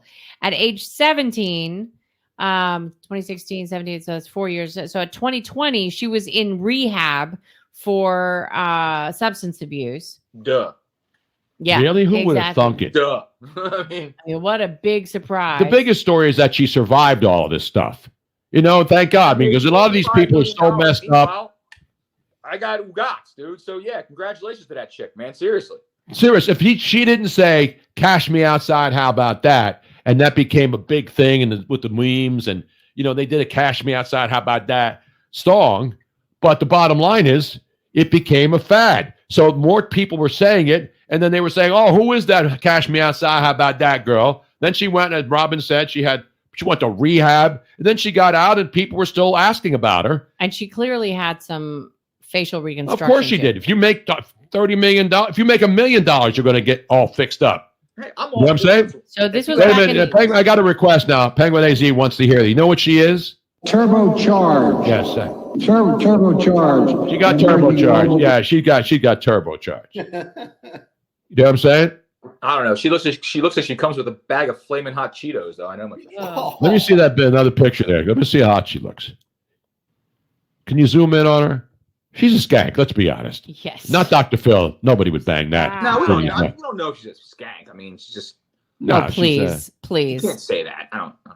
No, was she what's she on the cover of? Hey, listen. Skank magazine? Oh no, that's Skank. Whatever that is. OnlyFans, Tony. It's the same thing as the oldest profession, my brother. Only it's being done online as opposed to. Yeah, you don't have to sleep with any of these schifoso guys. And it's still one team, men or women, who just want to give their money to someone else for a little bit of. Exactly. That's the American dream. And I don't listen. I'm not knocking her. She turned a disastrous appearance on Dr. Phil. She's making more money than Dr. Phil now. Good for her, man. You know what? If you have a talent. Even if you don't have a talent, you come up with a catchphrase. Look at Michael Buffer, longtime fight announcer. Yeah, let's get ready to rumble. And now he makes money. If somebody says it, they get sued and you have to pay him. Yeah, to come up with it. Listen, it's brilliant. How many people use that now? How many people? Oh, let's get ready to rumble. So just so you know, I'm rolling out. I'm going to start rolling out Breezeway and Chill. That's it. I'm rolling out. Her OnlyFans account. What is it, right? You could, if you subscribe to her OnlyFans. Yeah. Just to be able to watch without any of the extras, it's $23.99 a month. That's not bad. Consider what I'm paying for cable. That's not bad, Tony. It's better than Netflix. Netflix is $25 a month, and there's nothing on there I want to see. Nothing. If I'm gonna watch a train wreck, I might as well just pay $23.99 instead. What the fuck, man? Exactly. I mean, although I'm watching Bob Ross paint a mountain right now, Bob. Is he? Yeah, he's painting a mountain. You watch the Bob Ross channel now? Is that on Prime Video? Which channel? Which network? No, it's just on like a Roku thing kind of thing. Dude. Yes, I'm on OnlyMans. Luigi. What's that? What are you drinking? Water, dude. I got a marathon on Sunday, man. He's running the Philly Marathon, and this year, instead of just the apron, it'll be a full Kevlar vest for all the runners. You know what I'm saying? I hear you. Now, where does it start and where does it finish, Luigi? Wherever I start and fall down. No, where's the starting line? No, it starts at the art museum, and then it ends at the art museum. So you start at the art museum, you run down the Parkway, down to down around. You get to Delaware Avenue, go up Delaware Avenue to Christian Street, Christian to Third. Third takes you back up. Then you run to Washington Avenue over to. You go past the Italian Market. Now, do you run up the step through the rocky stuff? I know you get back to where you're in a part of West Philly. Then you run across to Manayunk, down through Manayunk, and then back into the Parkway. And by the way, there's 26 miles. It's 20.2. Yeah. Now, do you run on the drives because they closed the East River and West River drive? Or they just close one. Yep. They close at 4 a.m. That's usually when I get in, so I'll be able to get by there. You know what I'm saying? What was that, Nick? Have you ever ran a marathon? I've run 23 halves. I've never run a full. This is the first full. And how long did it take you to do 13 miles? An hour and 40. Wow. Yeah. I'm looking to be under 4 hours for this. It'll be tough, but we'll see. I mean, I trained. I did. I logged 1,007 miles during 3 months of training. That's pretty good. I just did the Bend to the Shore bike tour in July from the Ben Franklin to Atlantic City. It was 65 I saw some miles. video of that. Yeah, that stuff's cool, man. My buddy Rob did that. And that's a really good little charity ride too, man. It's pretty cool. Took 5 hours. I was dead when I finished. Yeah, I did the naked bike ride, and everybody was happy. That's all they want. They just want to see me naked on my Schwinn. You know what I'm saying? You know what I'm saying? Your bike. Yeah, it's like, sir, you can't ride your bike naked. It's like, well, everyone else is, but yours on a stationary bike, sir. Everybody else is moving. You have to move. Yeah, that's a great idea. We should come up with the naked Sibian ride. So you have women sitting on a Sibian or Sibian. I don't know how they pronounce it. You know what it is? It's that like portable dildo thing. It depends on where you get it. Exactly. Yeah. No. So here's the branding, Tony. It's biking with Bruno. No. You know why you cannot do that? Why? Because there are bumps in the road. Well, we are, with the Sibian, yeah. Yeah, no. Especially if you're going to go, that needs to be multi-hole. in a controlled situation. Yes, it does. With no seat. Yeah. Well, they do that down at the at Woody's where Jim Kenny hangs out, I understand. Jesus, Mary, Mother, and Joseph. You're not wrong, but come on. Meanwhile, Trevor Harris let's get it back to the Eagles, dude. Is Tony a Schwinn bike guy or a Huffy guy? Phone number is 844-644 Tony. I'm sorry. No. It's a joke. That's the real phone number. He's doing the 215 thing. I know, but the real phone number. Oh, actually, it's okay. If you called it now, it wouldn't go anywhere. I was just thinking that if somebody actually called it, that it would go into the Martinez and Company show. But they're over. They're done. That's right. It's after 8. It's after 8 So o'clock. if you want to call now, can you put this call on? Somebody should call now on the 844. I don't even know what happens at this point. Well, let's just try it, Robin. You can't cross the streams, Robin. What are you out of your mind? Damn right. Oh, It's 844-644 Tony. 844-644-8669. You can even text us on that. That works. I know that. Yes. So now we have the chat stream, we have the text stream, and then we have now the phone call. So somebody actually asked. You could be in the chat room here on No Filter, but you can also call. And now Martinez and Company just said, why are we getting Sibian calls? No. No, they're not saying that. Who is this? I don't know. Let's go to the phones. I don't know, but somebody, Love Gabe, aka Papi. He wrote, Miss Robin is texting okay for the end of the night show. Thank you. Drinks up. That was at 7 o'clock and I missed it. But if you want to try to text and call, I can get the text. Just don't text and drive. Yes. And don't drink and drive. I can definitely get the text. America. I have no idea. Brian Wagner wants to know what's the number I'm texting in. It's the same number, 844-644 Tony, 844-644-8669. You can text 24/7. You can leave a message. It's not the strapper line, but we're going to come up with a separate strapper line too, because we need. Nick, you should have a strapper line at 1210 WPHT. Tony, when you dropped the strapper line on the air a couple of weeks ago, Greg Stocker almost shit his pants. Let's be honest. Strapper's a great word that needs to make a comeback. Yes. I agree. Right? Make strappers great again. Exactly. Nick, have you told the story about the time when they were having a remote at the jug handle? It was Tony and Harry Mays. Yep. Remote of the jug, and you wanted to go there, but 97.5 made you stay back. Big Boss Nahagian said Big Boss Nahagian said, had made you stay back at the studio.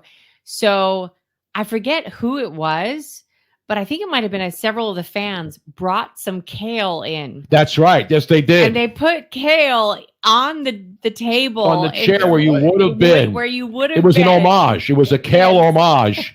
There was no fromage, though, because I like the fromage. I'm not a big kale guy. Unless you chop it up and you put a lot of vinaigrette on it. They used to sell those at Chick-fil-A. Remember? Kale salads. Nick Kale, are you a kale guy?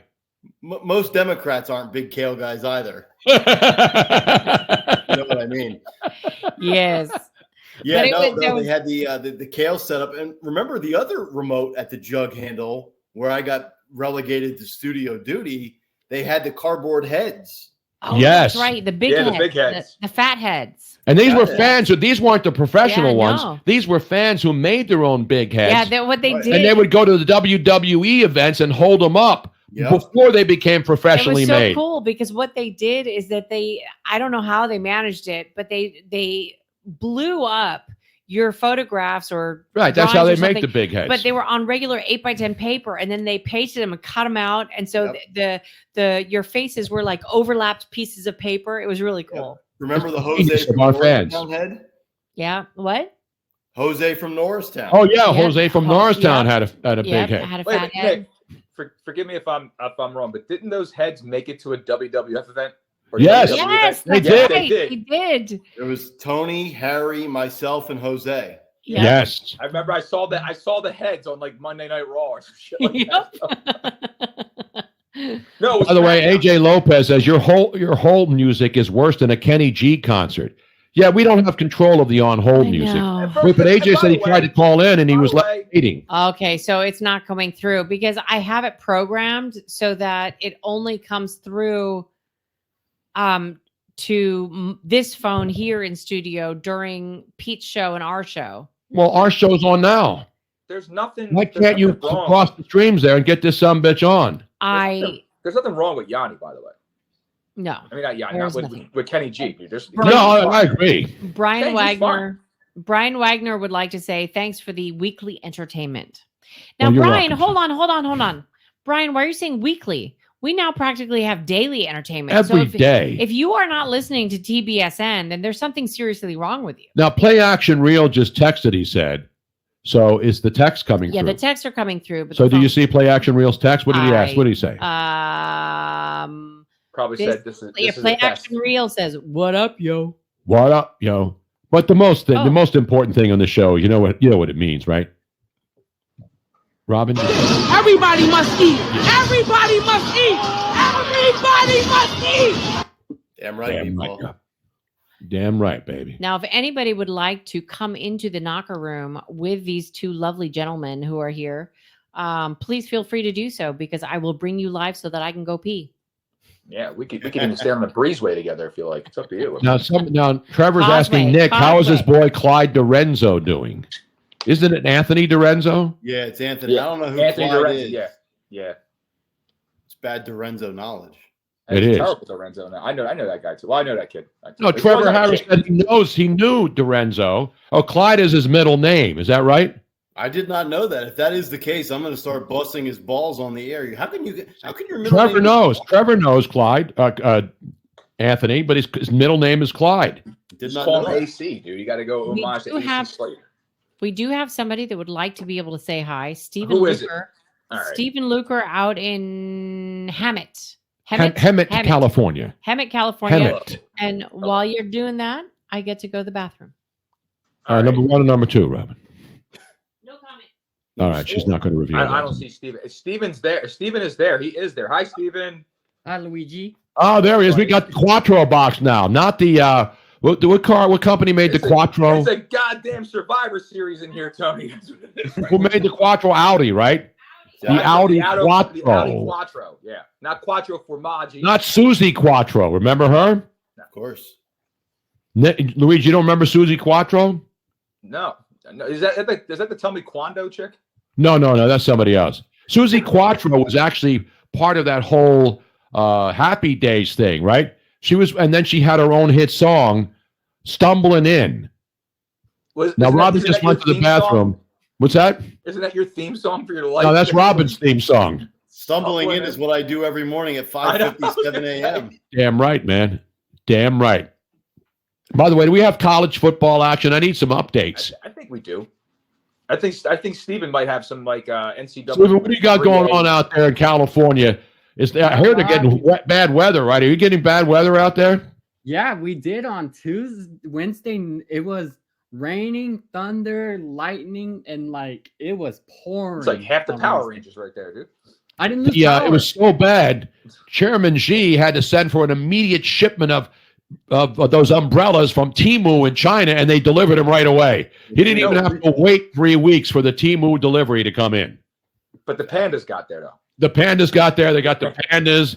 They went to Panda Express. I read that the restaurants in downtown San Francisco, because they had the whole town like wired in, like the restaurants were like nobody could go in. Nobody can get. That's a different panda.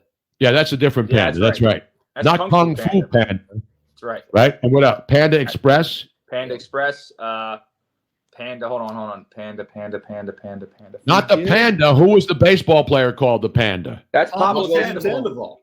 Oh, that's right, Pablo Sandoval. You guys said that first. Ming Ming and Ling Ling. That's Those are right. Two pandas that just got shipped back, right? Yeah, they grew up in D.C. and then they said, "Screw this shit! I'm getting out of Washington. Send me back to China." They were at the National Zoo. They raised these pandas at the National Zoo. They got them from China, and then they finally said, "Shit, I'm safer in China. Get me the hell out of here." Think about that, Bruno. The pandas want to get out, and John Fetterman couldn't wait to get in. John Fetterman's a hero now, though, because give him credit. Yeah. He's standing up for the Israelis, and the people are heckling him. And so, you know what? Because they're our ally. And I'm not going to get involved in who's who, what. Credit where credit is due. I'm impressed that he actually did that. But he knew that. What are they going to do? Yell at him? He just step on him, squash him. Is Robin reporting to us live from the can? No, she's back. No, I'm back. I'm back. I'm going to go. We don't have football news. Tony's the only one that does that. Tony's the only one that takes his microphone into the bathroom. Not Panda Puffs, which is one of my favorite cereals. Panda Puffs? Yes. Are you serious right now? Are you serious? Puffs. Yes. I don't know the Panda Puffs. Panda Puffs, brother. Panda Puffs. Meanwhile, we got NBA action on some of those ugly courts again tonight. Which Let's get it to the association, shall we? Milwaukee and Charlotte, 2-point game in the third. Washington, everybody bets them. They're getting they're down 8 to the Knicks.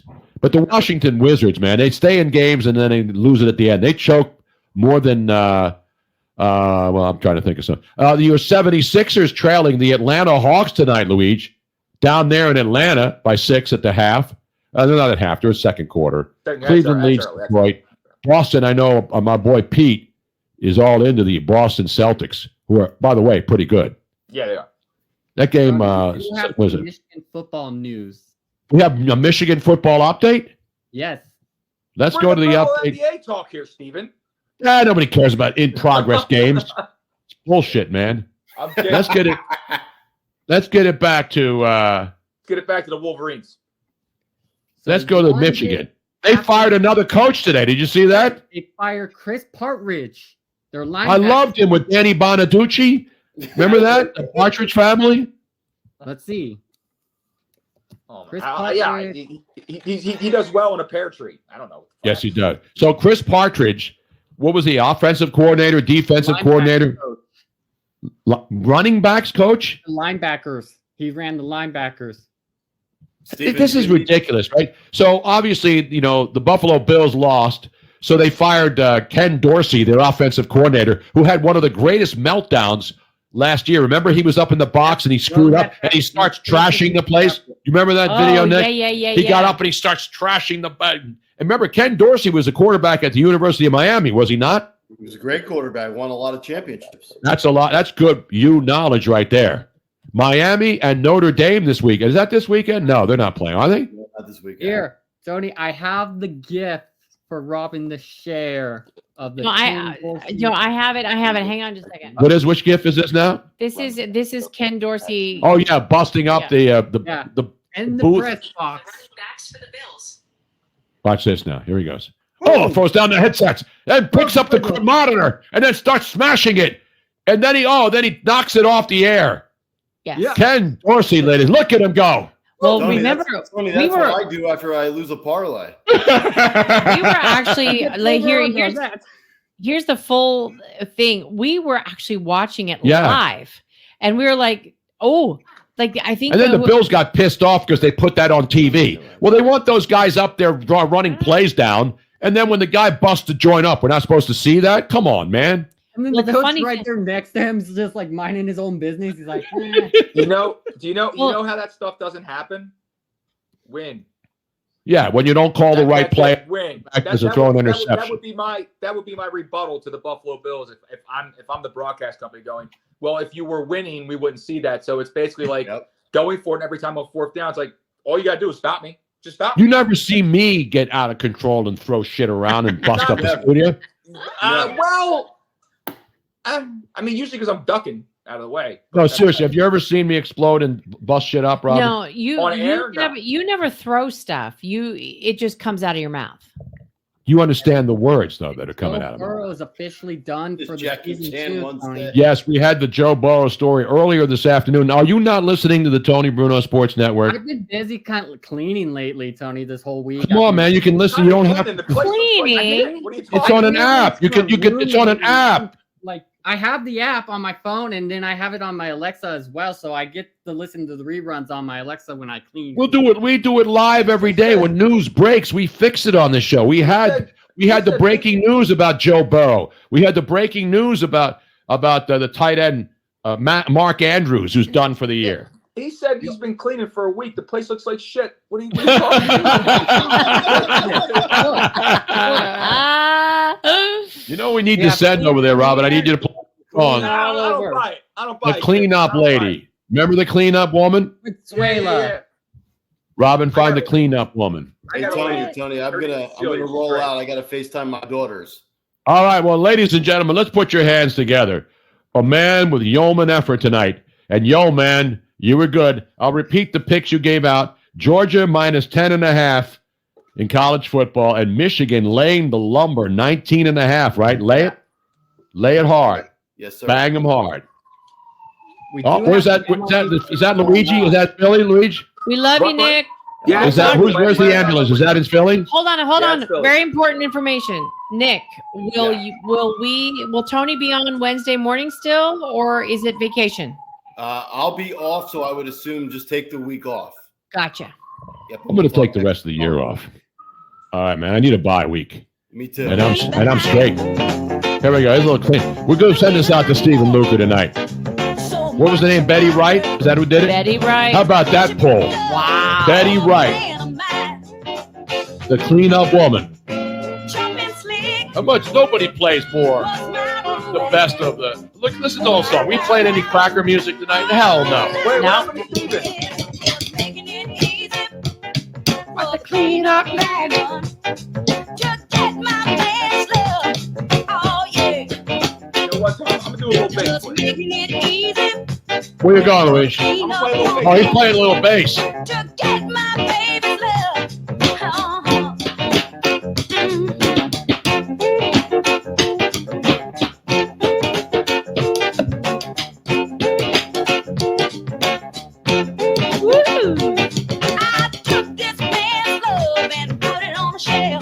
Put it on that shelf, baby. Man, if somebody just tunes in for the first time right now, they're like, what is up with those crackers? What happened to Steven? Why did we lose Steven?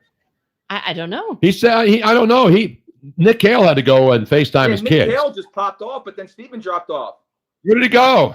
Well, did he go to Betson's? Maybe he had to go, but we have the Penguin AZ that is coming on right now. Wait, the new man Pipester said, still getting used to this platform. Trust me, you'll never get used to this platform. We don't even know if we'll get used to it. He's a first-time caller, long-time non-listener. And the new man Price, we are happy to have you here. Absolutely. And, this is the Blue Show. It's right. You know when you go to comedy clubs and then the 7:30, but later they do the Blue Show or the Blue Man Group. Except we don't have drums and we get all the blue paint all over everywhere. Yeah, you know what I mean? We just lost the Penguin. Oh no! Where did he go? What happened? We couldn't hear him and he left. I don't know. I couldn't hear him talking. He was slapping his hands and there was no sound coming out. And then he dropped off. So just call back, dude. Same thing with Luger, buddy. By the way, your boy AJ Lopez saying, time for a haircut, Luigi. No, can you imagine another man telling another man? No, he's not wrong, dude. This shit is. Listen, it's $40 for a haircut, and I can't get in to see my barber because I've been busy and broke. So you are almost to the point where you can start forming it into a man bun. Yeah. I actually can. This is pulled forward. If I slick it, if I go all the way back with it, I can man bun it. Yeah. Oh yeah, that's a great. Well, I it's think not a that's coming bun back. yet. I think that's coming back in about 20 years. A man ponytail, yes. No, but it's not going to happen. Tony, Not I quite swore man to bun. you, in 2017, I will never wear a fucking man bun in my life, dude. No, Hell and no.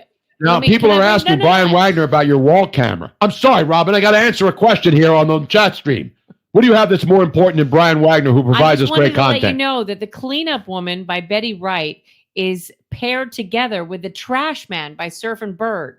It is? Somebody did a Yeah. remix? No, it's like right next to each other on YouTube.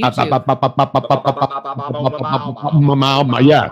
See, I knew that. How do I don't hear the Surf and Bird in No, there. it's on YouTube when they said sounds like, and for some reason It sounds nothing like the Surf and Bird. I agree, but for some reason they paired it together. Well, that should be taken down as fake news. It doesn't sound like Surf. Tell me that sounds like the Cleanup Lady. Oh, that's a great jump song. It's a great song.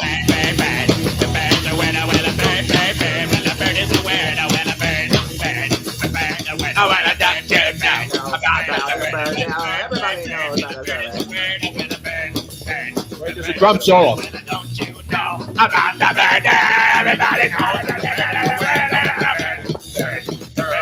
it comes.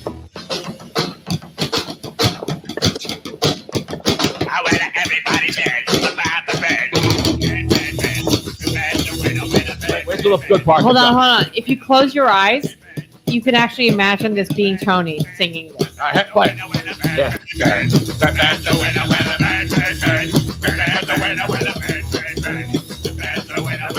Don't you know? Don't you know about the here it comes. Here comes the best one.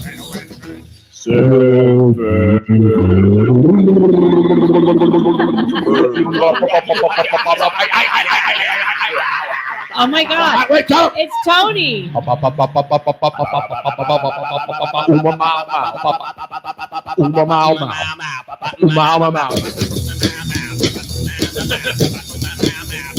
That's how Tony dances too.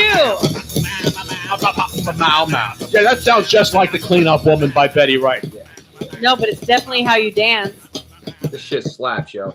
Oh yeah. What year was this? 50? What year was this? 53? That's got to be early 60s. 1963. Yeah, so wrong decade. Sorry, I was 63. Wow. Bip, bip, no, that's one of the all-time great songs. Penguin AZ wants to know, does the TBSN have a prime address? Yes, we do. If you go to TonyBrunoSportsNetwork.com. Oh, there's a website. Yeah. Well, and there is a wish list on there, but I think it also gives you the address. If not, just text me and I will send you the address. And Surfing Bird. I mean, does that guy do any other songs? The Trash Man? Yeah, the Trash Man. Brian Wagner. Well, they don't work in Philly anymore. I know that. Tony, Brian Wagner asks, didn't Sexy Red redo that song? Sexy Red? Yeah, Sexy Red. Can you find that version? I don't know, but let me tell you what the Trashmen on YouTube are, what you have available done by the Trashmen. Surfing Bird. I don't know any other songs. Dude, this stuff's all garbage. I don't even know what. No, that was who did Garbage did. Hold on. The Trashmen have recorded the following songs. Okay. Surfing Bird, which we did. Of course, that's the number one. Keep your hands off my baby. No, that one. Bird Dance Beat, Roll Over Beethoven, Ghost Riders in the Sky, House of the Right. Well, these are not by him. No, they're bad remakes. Their original was Surfing Bird. Yeah, but here's another one. Penguin AC, not Surf and Turf. No, I love the Surf and Turf version. Malaguena. Malaguena. Yeah, do you recognize that? I know her. I know her. King of the Surf.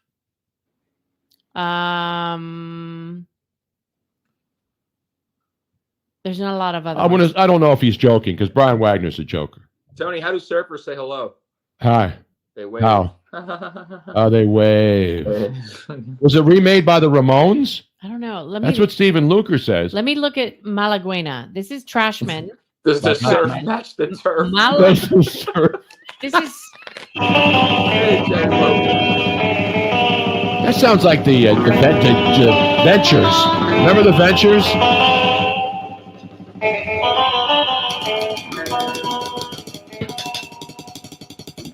Here on YouTube. Just really quick, here on YouTube, one of the comments was the Trashmen are one of the most underrated bands of all time. They had tons of hits before the Beach Boys, and they are authentic surf music, only known for Surf and Bird. This band has so many more great songs, and they didn't get the credit they deserve as one of the pioneering bands of rock. No, you're right. I mean, you think of the Ventures, the Beach Boys, all those Southern California surfing pros. What did they call them? Bra down there. Oh yeah, there's problem is possum. if you got Now, stuck, AJ Lopez wants to see the possum. It's up on our bar, Robin. We had it up there since we're not on video on our daytime show. That's right. We have it prominently placed. Look at that baby. This is what AJ sent us. The Texas Tech Red Raiders. Look at how cute. Oh my God, it's adorable. Isn't it adorable? Where's Penny, by the way? See if Penny likes it. Penny. Now, SoCal bra is right, man. AJ, I have to ask you, does the possum have an official name? Or do we get to name him? Look, show the back where it has Texas Tech's logo on it. Look, there's the Texas Tech Red Raiders. I think we should name the. And then look how cute. It has like a little prehensile tail. I think we should name the possum Mike Honcho. No. Mike Poncho. No. Mike Honcho. Robin, No. see, Stephen No. Luther sent you a copy from the Ramones on YouTube doing Surf and Bird. Nobody can do Surf and Bird better than the Trashmen. No. I mean, that's like a sacrilege. But isn't he adorable? And he's so soft. He has no name, but he's just been named to replace Ken Dorsey as the Buffalo Bills offensive coordinator. Can't do worse. And look, even reminds people, I'm recycled. Does he have a bungholio on him or what? No, he does not have a, what did you call it? A balloon knot? Balloon knot. No balloon How knot. is that not? That could be our mascot here. I know. The Tony Bruno Sports Network You official can call him Balloon Knot. That's what you should call him. Yogurt the possum. No, I mean, it's still not, it's not speaking to me yet. Yeah. Gary Radness is chiming in from the Bay Area, and he says, Who does that? Who has time? exactly. Possum.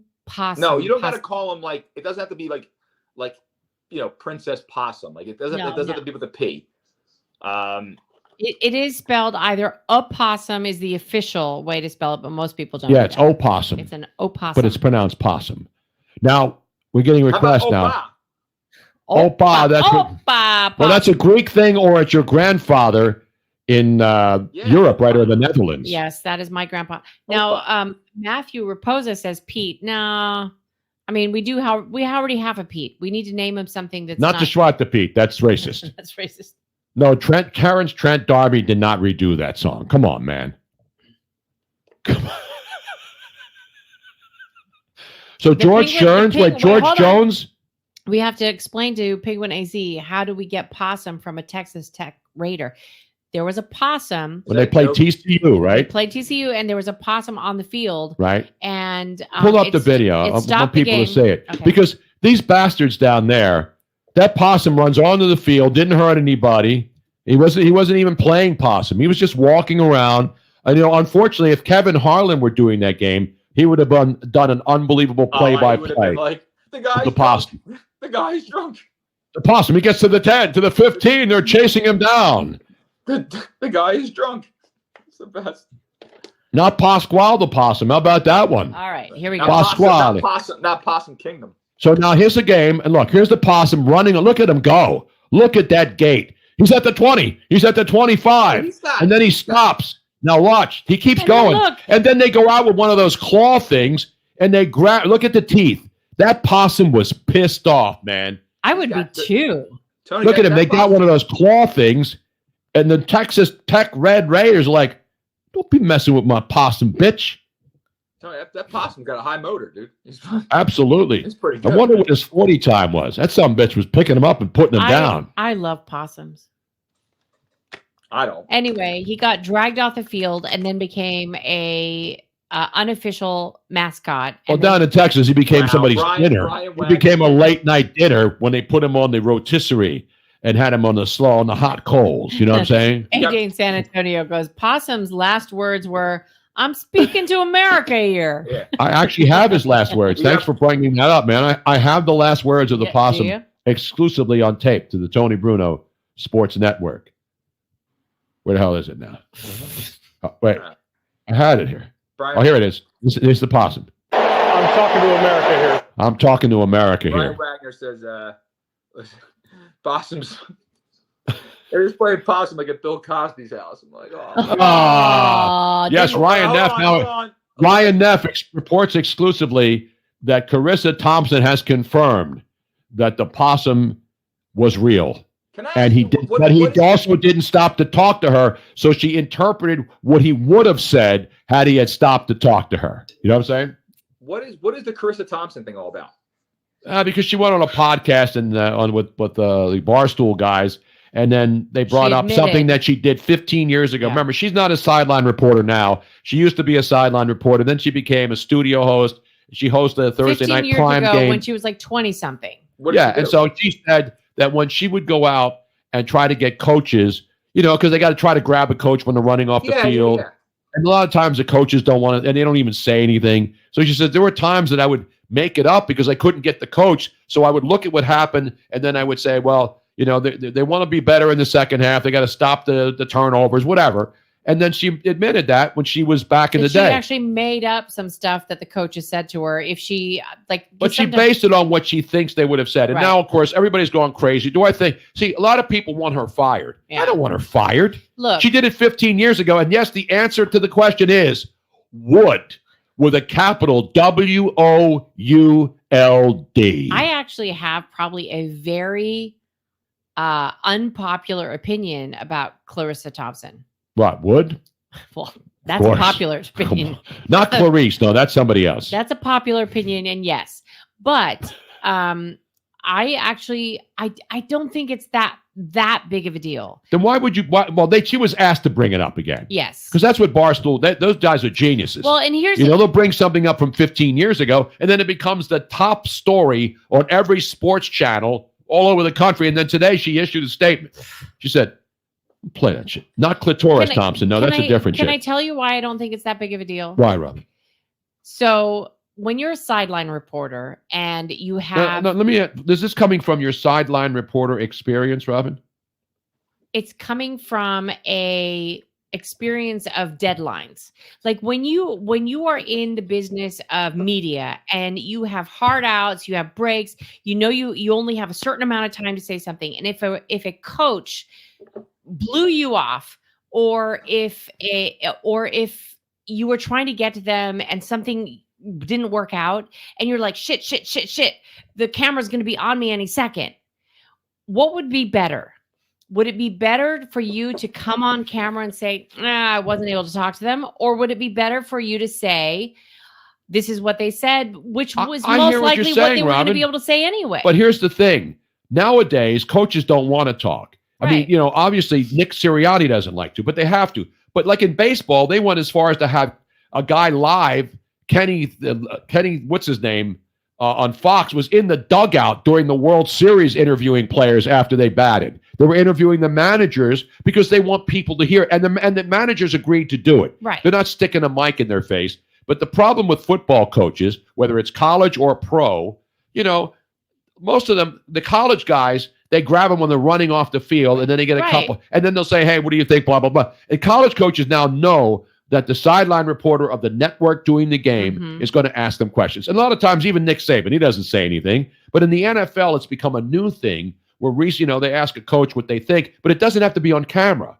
And most of the time, you'll hear all these networks will say, I talked to Coach so-and-so going in. 15 years ago. I know, but back then, it was even harder. Yeah. Because coaches didn't give a shit. So, but then she said she would make up what the coach, she thinks the coach and would that's have my said. thing is that if the camera's going to go to her no matter what, it's already set in the schedule. So she either has a choice of saying, I wasn't able to get to him. No, because they communicate before they go to her, Robin. The guy upstairs in the box, the director, the producer, they're not going to just blindly go to her and then have her embarrass herself and say, I tried to get Coach Joe Blow to say anything, and I told him to suck my dick. So you're telling me... You can't do that. They're not going to go to somebody when they're not ready. They tell the reporters when there's an injury, I said, so they talk to them, okay, try to get something, and then they'll go down, and they don't even have to put her on camera. You'll hear the voice, hey, I just went into the medical tent. And so it's a hard job, but it's a thankless job because they don't really get anything for the most part. No. They wait for the PR guy now to tell them that they go into the locker room and they're listed as questionable to return. That's what they do now. The reality of the situation, I don't think this particular thing was that big of a deal. But did you think what happened to me was a big deal, Robin? When I was on Sirius XM and was goofing off? Well, and what happened when I goofed off on the air and joked around? What happened, Robin? It's a different situation. No, it's not. I did a live show and I was joking around about LeBron James, and somebody wrote a column and then it got me fired. I don't want Carissa Thomas fired. That's the difference between me and all these cancel culture jackoffs like this piece of shit Thomas LaForgia at Deadspin. No, I think that piece of shit cost me the end of my career. No, so for you to absolutely try to say what I did was different, what I did was even less, was not even as heinous as what Clarissa Thompson did. Whoa. We were like talking apples and oranges here. No, we're not. We're talking oranges and oranges. No. And some pears too, because she's got some nice pears. Because the difference is that what happened to you, you were on the air, you said something, and then somebody lied about what you said that was on the air. And then she said something and made it up and lied about it and kept her job. And I think she should. That's the difference, Robin. Do you understand the difference between somebody doing something that wasn't dangerous or wasn't toxic and gets fired for based on lies, or somebody who said something 15 years ago goes on a podcast now and they ask her about it and she admits it and now people want her fired? I don't want her fired. It's stupid shit. That's the problem with corrupt bastards in media, the Deadspins, the Jezebels, all of these pieces of shit operations that thankfully are going out of business. And what happens when all these companies like Vice and all of these other hacks who don't really give you any information, their jobs is to just try to bury people that they disagree. Yes, finally the rant and the Tony rant. There hasn't been one with fire in the background. I'm spitting fire tonight. You know what I'm saying? Now, Luigi. And here Robin, what's your my opinion? Partner, is now saying, well, it's not the same thing. What happened to you was justified, basically. But what happened to her was 15 years ago. Stop putting words in my mouth. I never said it was justified. What are you saying then? I said that what Deadspin did was horrific. They lied about you. They lied about reality. And what did it do to me? And what did it do to my career? I don't understand how this is. Because it cost me a lot of money, Robin. We had accounts. We had Sirius XM cancel the show within 2 days because this piece of shit lied. And then so he kept sending this bullshit story out where his headline was piece of shit Tony Bruno. And if you're going to listen to some jerk off, Luigi, what do you think? No, seriously, because guess what? Are you happy that we lost our careers at Sirius and we lost our DraftKings account and tons of money? No, and I'm not. So I'm not going to have anybody who's going to try to compare the Carissa Thompson thing to me, including you. I did. How dare you, Robin? How dare you? Tony, you're the one that brought up your thing. Yeah, because you're talking, I can understand it was 15 years ago. Do you see what they do to political candidates? They go back 15 years when they said something, and the scumbags who were opposed to that person, regardless of party, they'll go back 15 years and try to destroy their lives. Are you familiar with that, Robin? Are you new to this country? Are you new to the world of cancel? Cancel culture is now more prominent than ever, but these sons of bitches have been doing it forever. Except back in the day when you were an employee of a company and somebody falsely accused you of something, your knee-jerk reaction wasn't, I got to save my ass. I'm running a radio station. AZ. Do you even lift, bro? Exactly, I do. And I'm going to be lifting Robin and throwing her out over the damn bridge on the way home in Cape Coral in the Caloosahatchee River. That is bullshit. That is bullshit, Robin. How dare you? How dare you? Luigi? How dare you? Did you follow that logic? I could. I don't know. It's a sore spot. It's probably the one thing in my entire 50 plus years of career. And I feel that you were there, Louis. You saw what it did. It cost a lot of people their jobs. Clarissa Thompson's not going to get fired. Tony. She's going to get a raise. She's beautiful. She does a great job. But to sit here, Robin Austin, to sit here and say, my situation is nothing like Clarissa Thompson's. Yes, it is. No, it's worse. I got fired. People are calling for her to get fired, and I'm saying she shouldn't be fired. What part of that logic do you not understand, Robin? What part of that logic? I'm sorry. Your logic just went out the for window. 10 years, maybe 20 years, all right? Play Action Real, my boy, introduced me to you, and that's what happened. You fucking got gypped out, taken out of Twitch for... No, it was Sirius XM and all these accounts that we had. We were blowing up. Louise, you saw it in the basement. Was that show not cranking? We had... I lost a job. I wasn't a part of it. I lost a job to you, Tony. You were there, Luigi. You were there. You knew what happened. To you, man. You know what? It was a fucking outrage. Nobody. It is. This is stupid. Like, how can you delete you? Because the companies are afraid. I guarantee you this. James. Let me say something right now.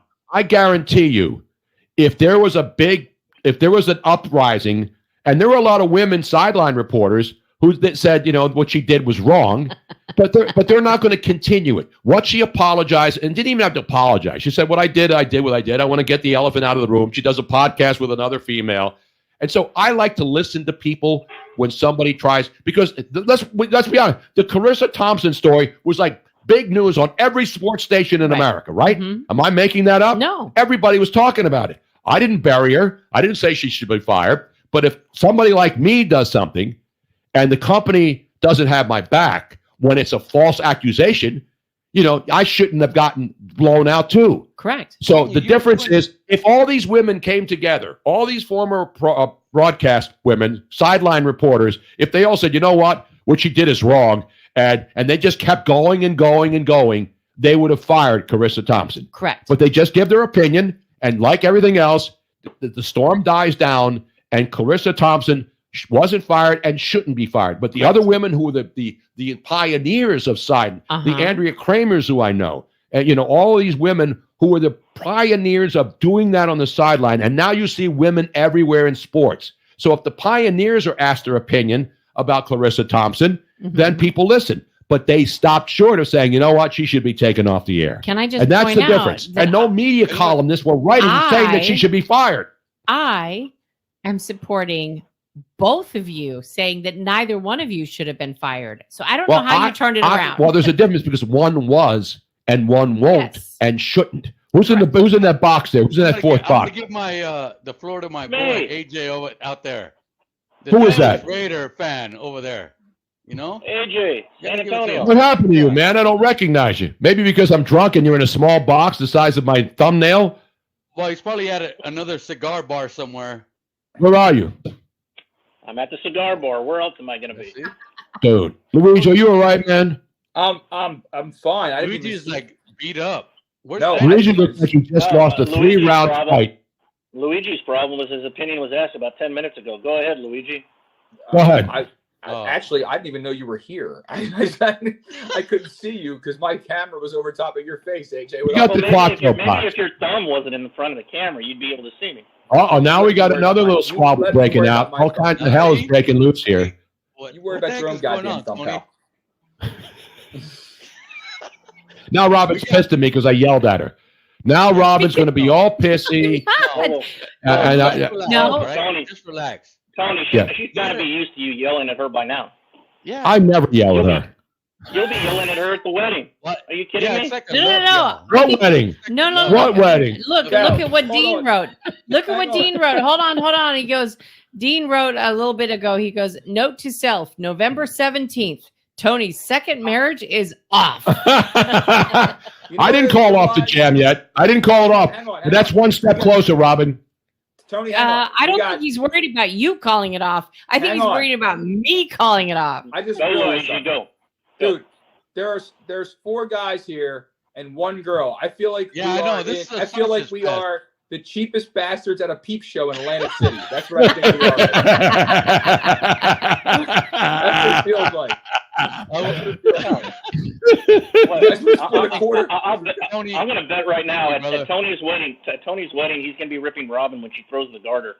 There's going to be something wrong there. No, because Luigi's going to be officiating. Yeah. Luigi is officiating the wedding officially. Wait.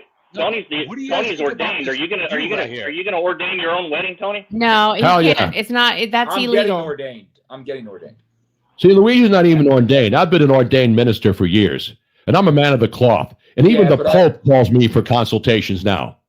Yeah, but you know how many times I've heard the word Jesus said to me, Tony, in that bedroom? It's fine, brother. Now, John Robinson is saying. In what context, Luigi? In what context? Exactly. Hold on, everybody, shush for a second. John Robinson is saying that the video is messed up. Is? Refresh your page because it's not really messed up. Who's not refreshed? No, we really are that ugly, guys. That's the way it looks. So AJ, what are you gonna call the possum?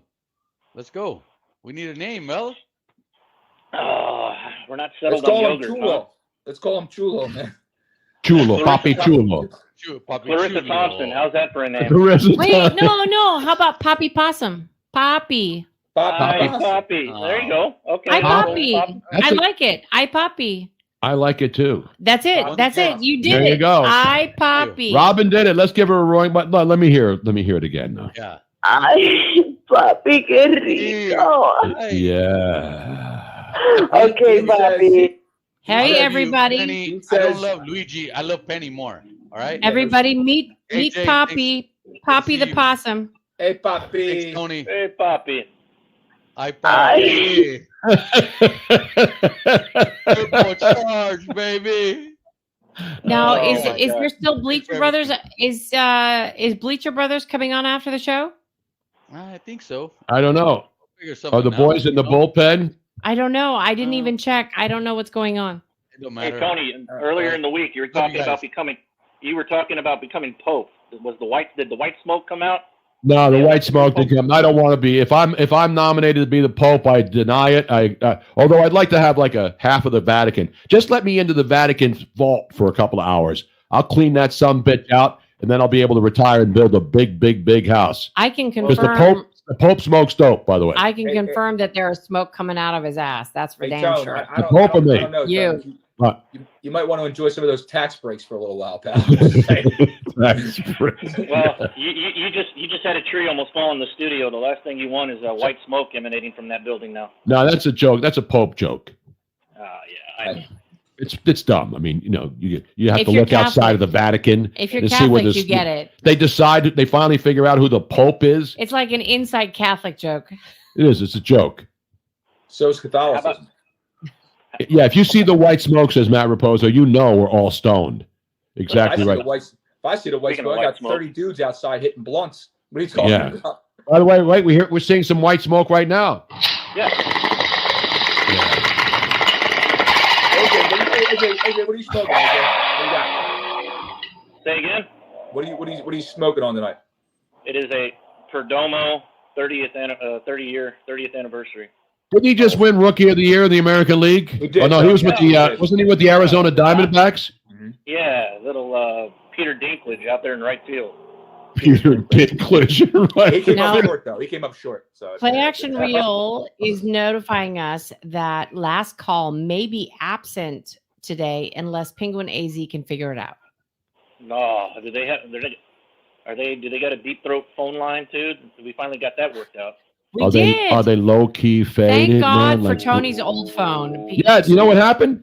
We put my old phone in there, the same age as Robin's, and everything was good. Hey, Robin's phone was a battered performer because she would use it 24/7, and we had phones at the same time. She said, "Let me try Tony's old phone, put the SIM card in there, and not one glitch whatsoever." Actually, can I just say something and point something out? Absolutely. My old phone is a lot like me. It was a battered performer. My old phone did a lot more than Tony's old phone. Just saying. Hey, Tony, I haven't been cleaning like Steven Looker. I've been listening to the show all week, okay? Well, thank you, sir. You got to priorities. No, do you leave your house like a shithole, or do you just come on the show and participate? You know what I mean? Just come You just come on the show and participate and show up in pajamas like everybody does at work now. Listen, exactly right. Now, AJ, I walk honest on point- back. Just give me a bat, dude. Just give me a bat. That's it. You know what I'm saying? AJ, honest opinion, you've been listening all week long, or actually the last 3 weeks. This is officially the third week. It's Friday, Yes. the third week that we were on. The first week was a lot of technical stuff. Second week, pretty much all the shows. Yeah, there were some glitches here and there. But minor, except for Defo and Luby. There are problem children. But I think we finally got everything figured out. And after week 3, honest opinion, what do you think? On a scale of like 1 to 10, Yeah.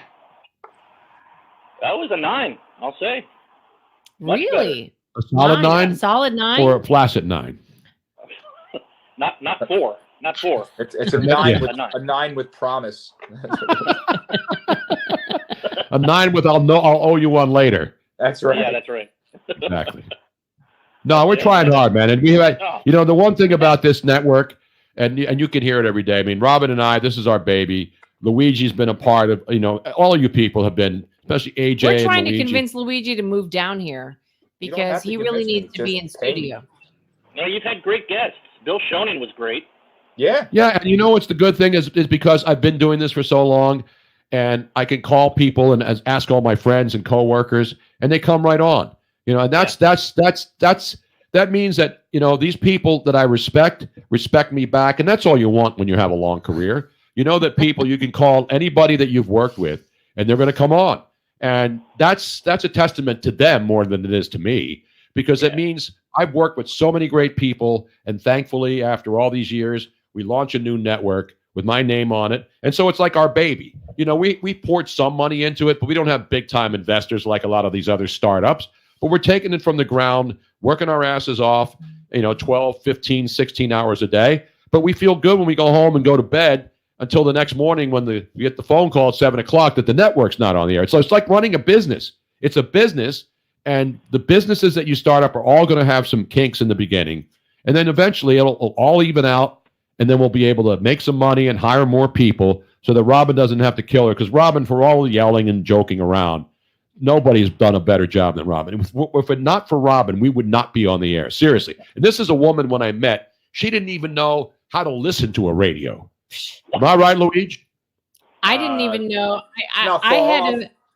I had avoided sports radio my entire life. I thought it was boring as AF. Me too. Until I listened to Tony's show. I seriously, I met Tony, totally weird happenstance. Shall I tell a story? No, I don't want to hear that story again. No, let me just. You met and you didn't know anything and care about radio. I didn't care about sports. Now, weirdly enough, my son was listening and watching to the Best Damn Sports Show every morning, and I had no idea. I never even glanced at the TV. Yeah, so it's not one of those Robin knew who I was. No, and she was hit. No, that's the best way to have a relationship. Because when a celebrity meets another celebrity, it's destined to fail for the most part. But no, so I came on the show, no romantic interest whatsoever. It was just you didn't instantly fall in love with Bruno. What the hell's up with that? Well, I mean, that happens, but she didn't want to admit it. But let's be honest. I'll say this. Side note, no, that did not happen. No, I started listening to Tony 2002 when you're on Fox with Siciliano and those ears of his. Rip Andrew Thursdays. Yep. I'd email into the show, and God's honest truth, I would email, and of course thousands of people email, but I remember, Tony, you sent a thank you, after a while you sent a thank you email about being thankful for listeners like me, being faithful participants to your show, and good luck getting guys like Mike Missinelli to do that. Yeah, listen, AJ, I hate to burst your bubble. That's auto-generated, by the way. That was AI. We had AI. We had AI 22 years ago, but nobody knew about it. Well, so my back. I had that email framed too. God damn it! But seriously, Yeah, but you really like the dick pics that I sent. Let's just be honest. When I started sending out dick pics, everybody loved it. Yeah, I got a terabyte hard drive with those pics on them right now, Tara. Tony sent out so many dick pics. They thought Richard Nixon was campaigning again. Oh. Can I be serious for a second though? Like, my background was in marketing. So that when I came on the show, that's kind of what I was doing at first. And then I became a PA, and then I became a producer. And then Tony and I started dating. And I probably, if I just stayed a producer, I probably would not have followed him to, well, I know I wouldn't have followed him to Pennsylvania and stuck with him for all this time. And I wouldn't have seen what I was able to see. I have met fans from other shows, and I've met fans from Tony's shows. And the one thing that is different from like I have met fans that have been fans of Tony's from when he was on Not Sports, when he was on, what were you on first? But those are old people. We don't really care about them. Tony, no, I'm but kidding. it's No, I the mean, truth. Jay Wright told me he listened to me growing up when I was on WFIL in the early 70s. That's still sports. What were you on? But it was still, that was a music station where I was a news guy. I wasn't doing sports. But what were you doing when you were doing the morning show, which was all I did news? a lot of morning shows, but I'm not, and this is all flattering. WCAU, right? No, your coaching tree rivals Greg Popovich. What was it? It was WCAU?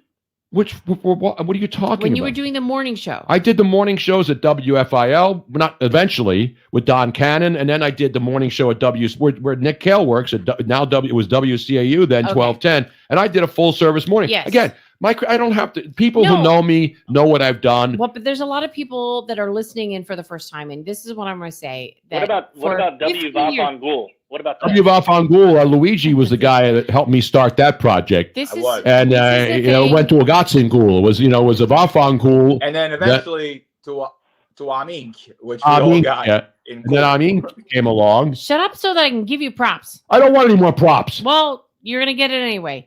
Even after you rip me. For no reason whatsoever, because I was actually promoted. Whatever. Well, that's why we tune in, Robin. We want to hear him rip you. Let's be honest.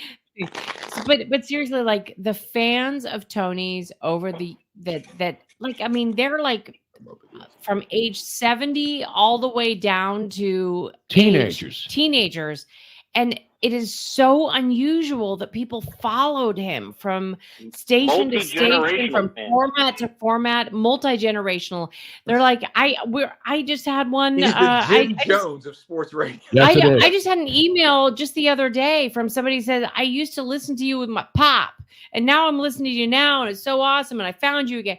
Like, that is unheard of in this radio industry. Not necessarily. I appreciate all this stuff. But there are people who have loyal listeners who follow them from place to place. It's unusual, Tony. It is unheard of. I mean, yes, maybe there's one or two other people, but the fans that you have are so loyal, and once they find you, you're like fentanyl. Like once they try you once, you got them forever. Except there's no recovery group to get over, Bruno. You're right. We'll have to set that up. There's a lot of hospitals.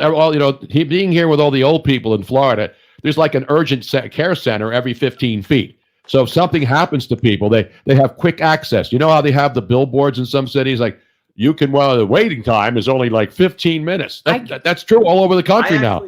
I actually know. Wait, let Luigi say something. Go ahead. I actually know how Tony hit on Robin when they first met. Robin was just standing there, and Tony walked by her and then kind of leaned up against her, said, "I'm up against it, baby." Oh, yeah. We're in overtime. Yes, we are. We're in overtime. I just want to say the comments that are now right here, these are people that are, Tony, let's get it back to drinking, says the Penguin AZ. Listen, thank you. Listen to this, Tony Bruno. I know that you, so Stephen Luker, I started listening to Tony late 2022 here on No Filter, and I'm trying to find ways to listen to old shows. He's probably the newest. Now let's go down to late 2022. Play Action. Yeah, when we started doing No Filter. Play Action Reel. I go back to the 90s with Tony. John Bonacorsi, WFIL with Don Cannon, then WIP, Play Action Reel. Hold on a second. Ron Pino, yo, Tony, I'm not old. I've been with you for years. Ron's our newest friend down here in Southwest Florida. But he's not new. I know that, but I'm saying we just realized he moved here. He's another transplant to Northport, and we are going to meet up with him ASAP. Then Dean, obviously, mornings in Tampa before Fox Sports. The Penguin AZ, fucking love you, Tony. And then Don Juan 2024, been a fan since 1995. Wayne Atkinson, following you since 1990. Those are doobies. Matt Raposa, following you since the morning show on Fox. So I mean, like, look at this. I mean, this is like a tribute night. It's like, this is your life, Tony Bruno. And I appreciate it, Robin. Honestly, you totally don't deserve it after. I know I don't. But after coming at me. So here's a fun one. So John from Mayfair says, my old neighbor on Brighton Street. And then to tie it all in, I lived right across the street from Tony on Brighton Street. Exactly. When I was here's another one. So it's Eric Blocker. I met Tony at WIP in 1991 and been listening to him ever since at WFIL, et cetera, et cetera. Robin does deserve a lot of credit, which is why my offer, Tony, you get your studio TVs if I get Robin for the weekend. Absolutely. So and if you get two TVs, if you can find two of them and get to buy a BOGO for the big Friday sales coming up, you get to have her for the rest of the year. Tony's like, fire up. I'll be first in the line on Black Friday, Tony. I'll tell you that right now. Yes, two TVs at the same time, man. All right, AJ, where are we going? Are we like going to Bahamas or something? I mean, not like if you got me, you got to like do something special.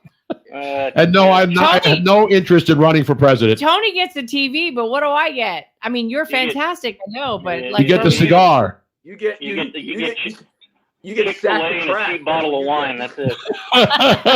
You get to see the Riverwalk finally, and meet Bill Schoening, and go to the Alamo Dome, and go to the basement to find Pee Wee Herman's missing bicycle in the basement of the Alamo. Bill Schoening, another Philly guy. That was a great interview. That's the thing about cancel culture and all that, but the people that really haven't canceled you are these guys like Bill Schoening who keep coming on.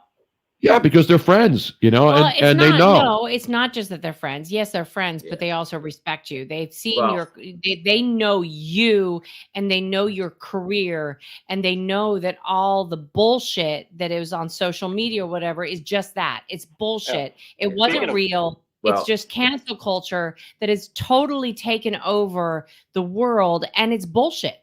It's just bullshit. And I'm against cancel culture, yes. And I've always been. Robin gets a trip to Texas. I can't watch these basketball sports. Hold on. Robin gets a trip to Texas. AJ gets stimulating conversation, and Tony gets to watch best of OnlyFans on two TVs at the same time. Wait, there's a best of OnlyFans channel? It better be stimulating, I'll tell you that. Yeah, ask the crack, right? Come on. Is there even a question? Zach the crack. Zach the crack Jack. Jack. The Sack the Crack weekend special. For those of you who are listening to only Into the Night, I want to give you, in the 3 weeks that we have been on.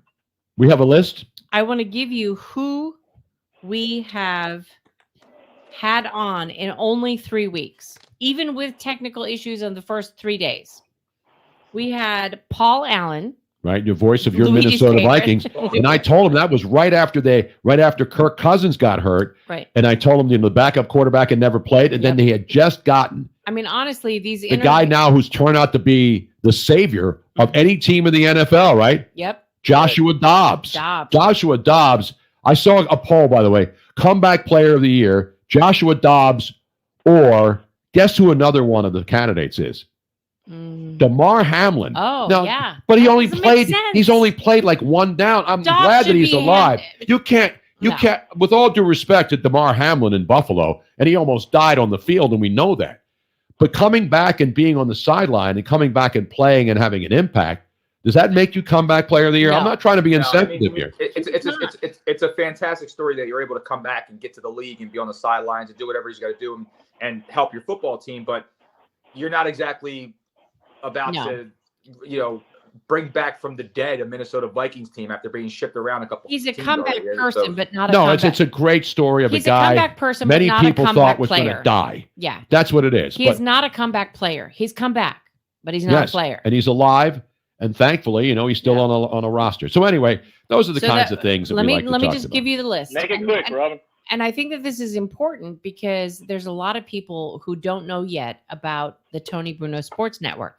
So these, just in 3 weeks, these are the people, the interviews that you've done. It's not just a little 5-minute, 10-minute thing. No, we do 20. We've done 40 minutes with some guests. So Paul Allen, Vikings, Barry Melrose, who's now suffering from Alzheimer's. Yeah, and that was an amazing interview. Conversation. Derek Gunn, Philadelphia. Randy Cross, who is a former 49er, was CBS. amazing. Kevin Harlan, who was one of my favorite announcers. People. We had Tim Brando, Harry Mays, Howard Eskin, Armando Salguero, Babe Laufenberg, Linda Cohn, Phil Sims, JT DeBrick, Dan Lust Esquire, who's Sports Law Lust, who is the best sports lawyer in the world. Then we had Joe Theismann, who was another wonderful interview. I think you did 40 Robin, minutes. it's not an interview. Excuse me. Conversation. Bruce Murray, Steve Tasker, Beth Faber, Scott Hastings, Tom Looney, Jeff DeForest. Yep. Hold on. But you mentioned Phil Sims. I did. Bill Schoening, Warren Moon. That was yesterday. And that's Luigi's close personal friend. Yes. Luigi's pissed. He even mentioned him, and Luigi's pissed that he couldn't come on and join him. I know. We talked about you for 2 minutes, for God's sake. Hey, Luigi, give him a phone call. I can. I have. I know. We talked. We know. I have the best Warren Moon story of all time. But Luigi, if you're going to call him, you have to do it at 2 a.m. Yeah. When he tried to call my mom, dude. And then today we had Mark Willard and Nick Cale on. I mean, rack that guy. That's 3 weeks. I know. No, listen. People. And the good thing about doing it this way, not because my name's on the network, but when I get a guest on, I can go 40 minutes. And Phil Sims used to say this all the time when I was working. Longer than most guys, Tony. What's that? That's longer than most guys can last. Exactly. But I have to take. I'll take 1 2-minute break in there. 10 times. But no, what I'm saying is, when you're doing a regular radio show, and I'm not knocking regular radio shows, Phil Sims, when he would come on at Fox or ESPN, we'd say, hey, Phil, and then we start talking, and like 5 minutes later, they're playing the music to go to break, and Phil would always say, I need another segment. I have more to say. And so when I talked to Phil and said, hey, would you come on my new show? And I said, and guess what, Phil? You can go as long as you want. He says, good, because I have a lot of things to say. So we went 40 minutes with Phil Sims, not uninterrupted, no commercial breaks. And so that's the advantage of doing something where you're not under the pressure of somebody telling you what questions to ask, what to say. Hey, you forgot to ask him this. In a 40-minute conversation, you're going to remember. My Warren Moon, I remembered everything, including the only thing I didn't mention to Warren Moon was when he beat Michigan at Washington, when he was with Washington. AJ, remember that game? In the Rose Bowl, Warren Moon was the winning quarterback who beat Michigan and was the MVP. So I know so much about Warren because I followed him, and his history is like legendary. He's in more halls of fame than any other athlete I can think of. And he's a great guy. Luigi knows that. He's a great guy. guy. Like the first time he actually met Luigi face to face after what happened, he didn't punch Luigi in the face or anything. Well, first of all, I ain't gonna get punked out like no bitch by Warren Moon. All right, we're gonna fight, but no, because it was funny because I told the story before on air, and then Tony introduces me to him like, you son of a bitch, Tony, and he brings me over to him. And he's like, hey, this is Luigi. And he goes, hey, how you doing? I'm like, yeah, we've talked before. He goes, what? I'm like, we've talked. And then everybody kind of walks away. And it was me, Robin, Tony, Warren, and then the coach from UCLA, Tony. What was his name? Yeah, and I keep forgetting his name, and I shouldn't. There was a bunch. I've known a lot of. I go back to John Wooden. When I was in LA, he was still alive. John Wooden. It was it was one of the more recent UCLA coaches. Not Ben Howland, who was at Pitt. Terry Donahue? No, not Terry Donahue. He was the football coach. This was a basketball. These are coaches from UCLA. Basketball coaches. I'm gonna read through them. It's not giving me. It would be 90s. Mick Cronin, Gary Cunningham, Carl Dorrell, Chip Kelly, John Wooden. These are football coaches. Rick Neuheisel, Larry Rick Brown. Neuheisel, Robin. Okay. Continue.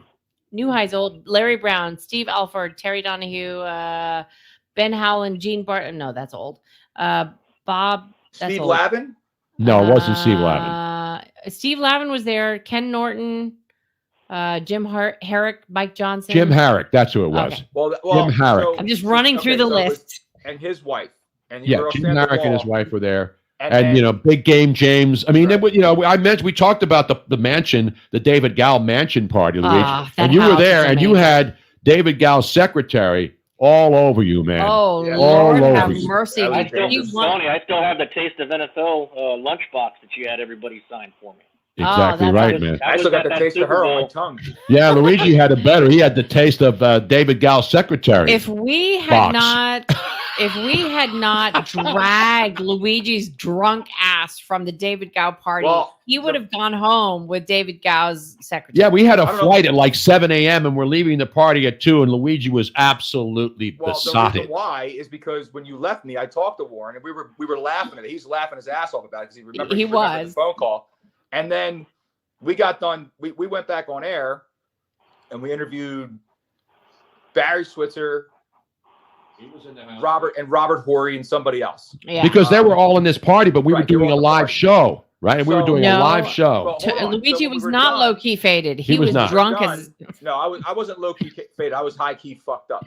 So when the show was over, Moon comes to get me, and it's me, Warren Moon, and Robert Horry. We're out back at the house. What was And that? What was the tequila that they were It serving wasn't there? tequila. We did a shot of something, and then fucking Robert Horry pulled a flask of something out, and he was like, "Here you go." And I'm like, Oh, it "All wasn't right." the tequila that was the blue and white, the blue and white bottle with the bell top. Oh, that's not what we were drinking, though. No, I thought No. you were drinking tequila. No, oh, I was you drinking- are I was mixing. He was mixing it all up, man. He was drinking Oh, everything. Luigi, and bourbon, and you were mixing it. I wasn't mixing There's shit. your problem.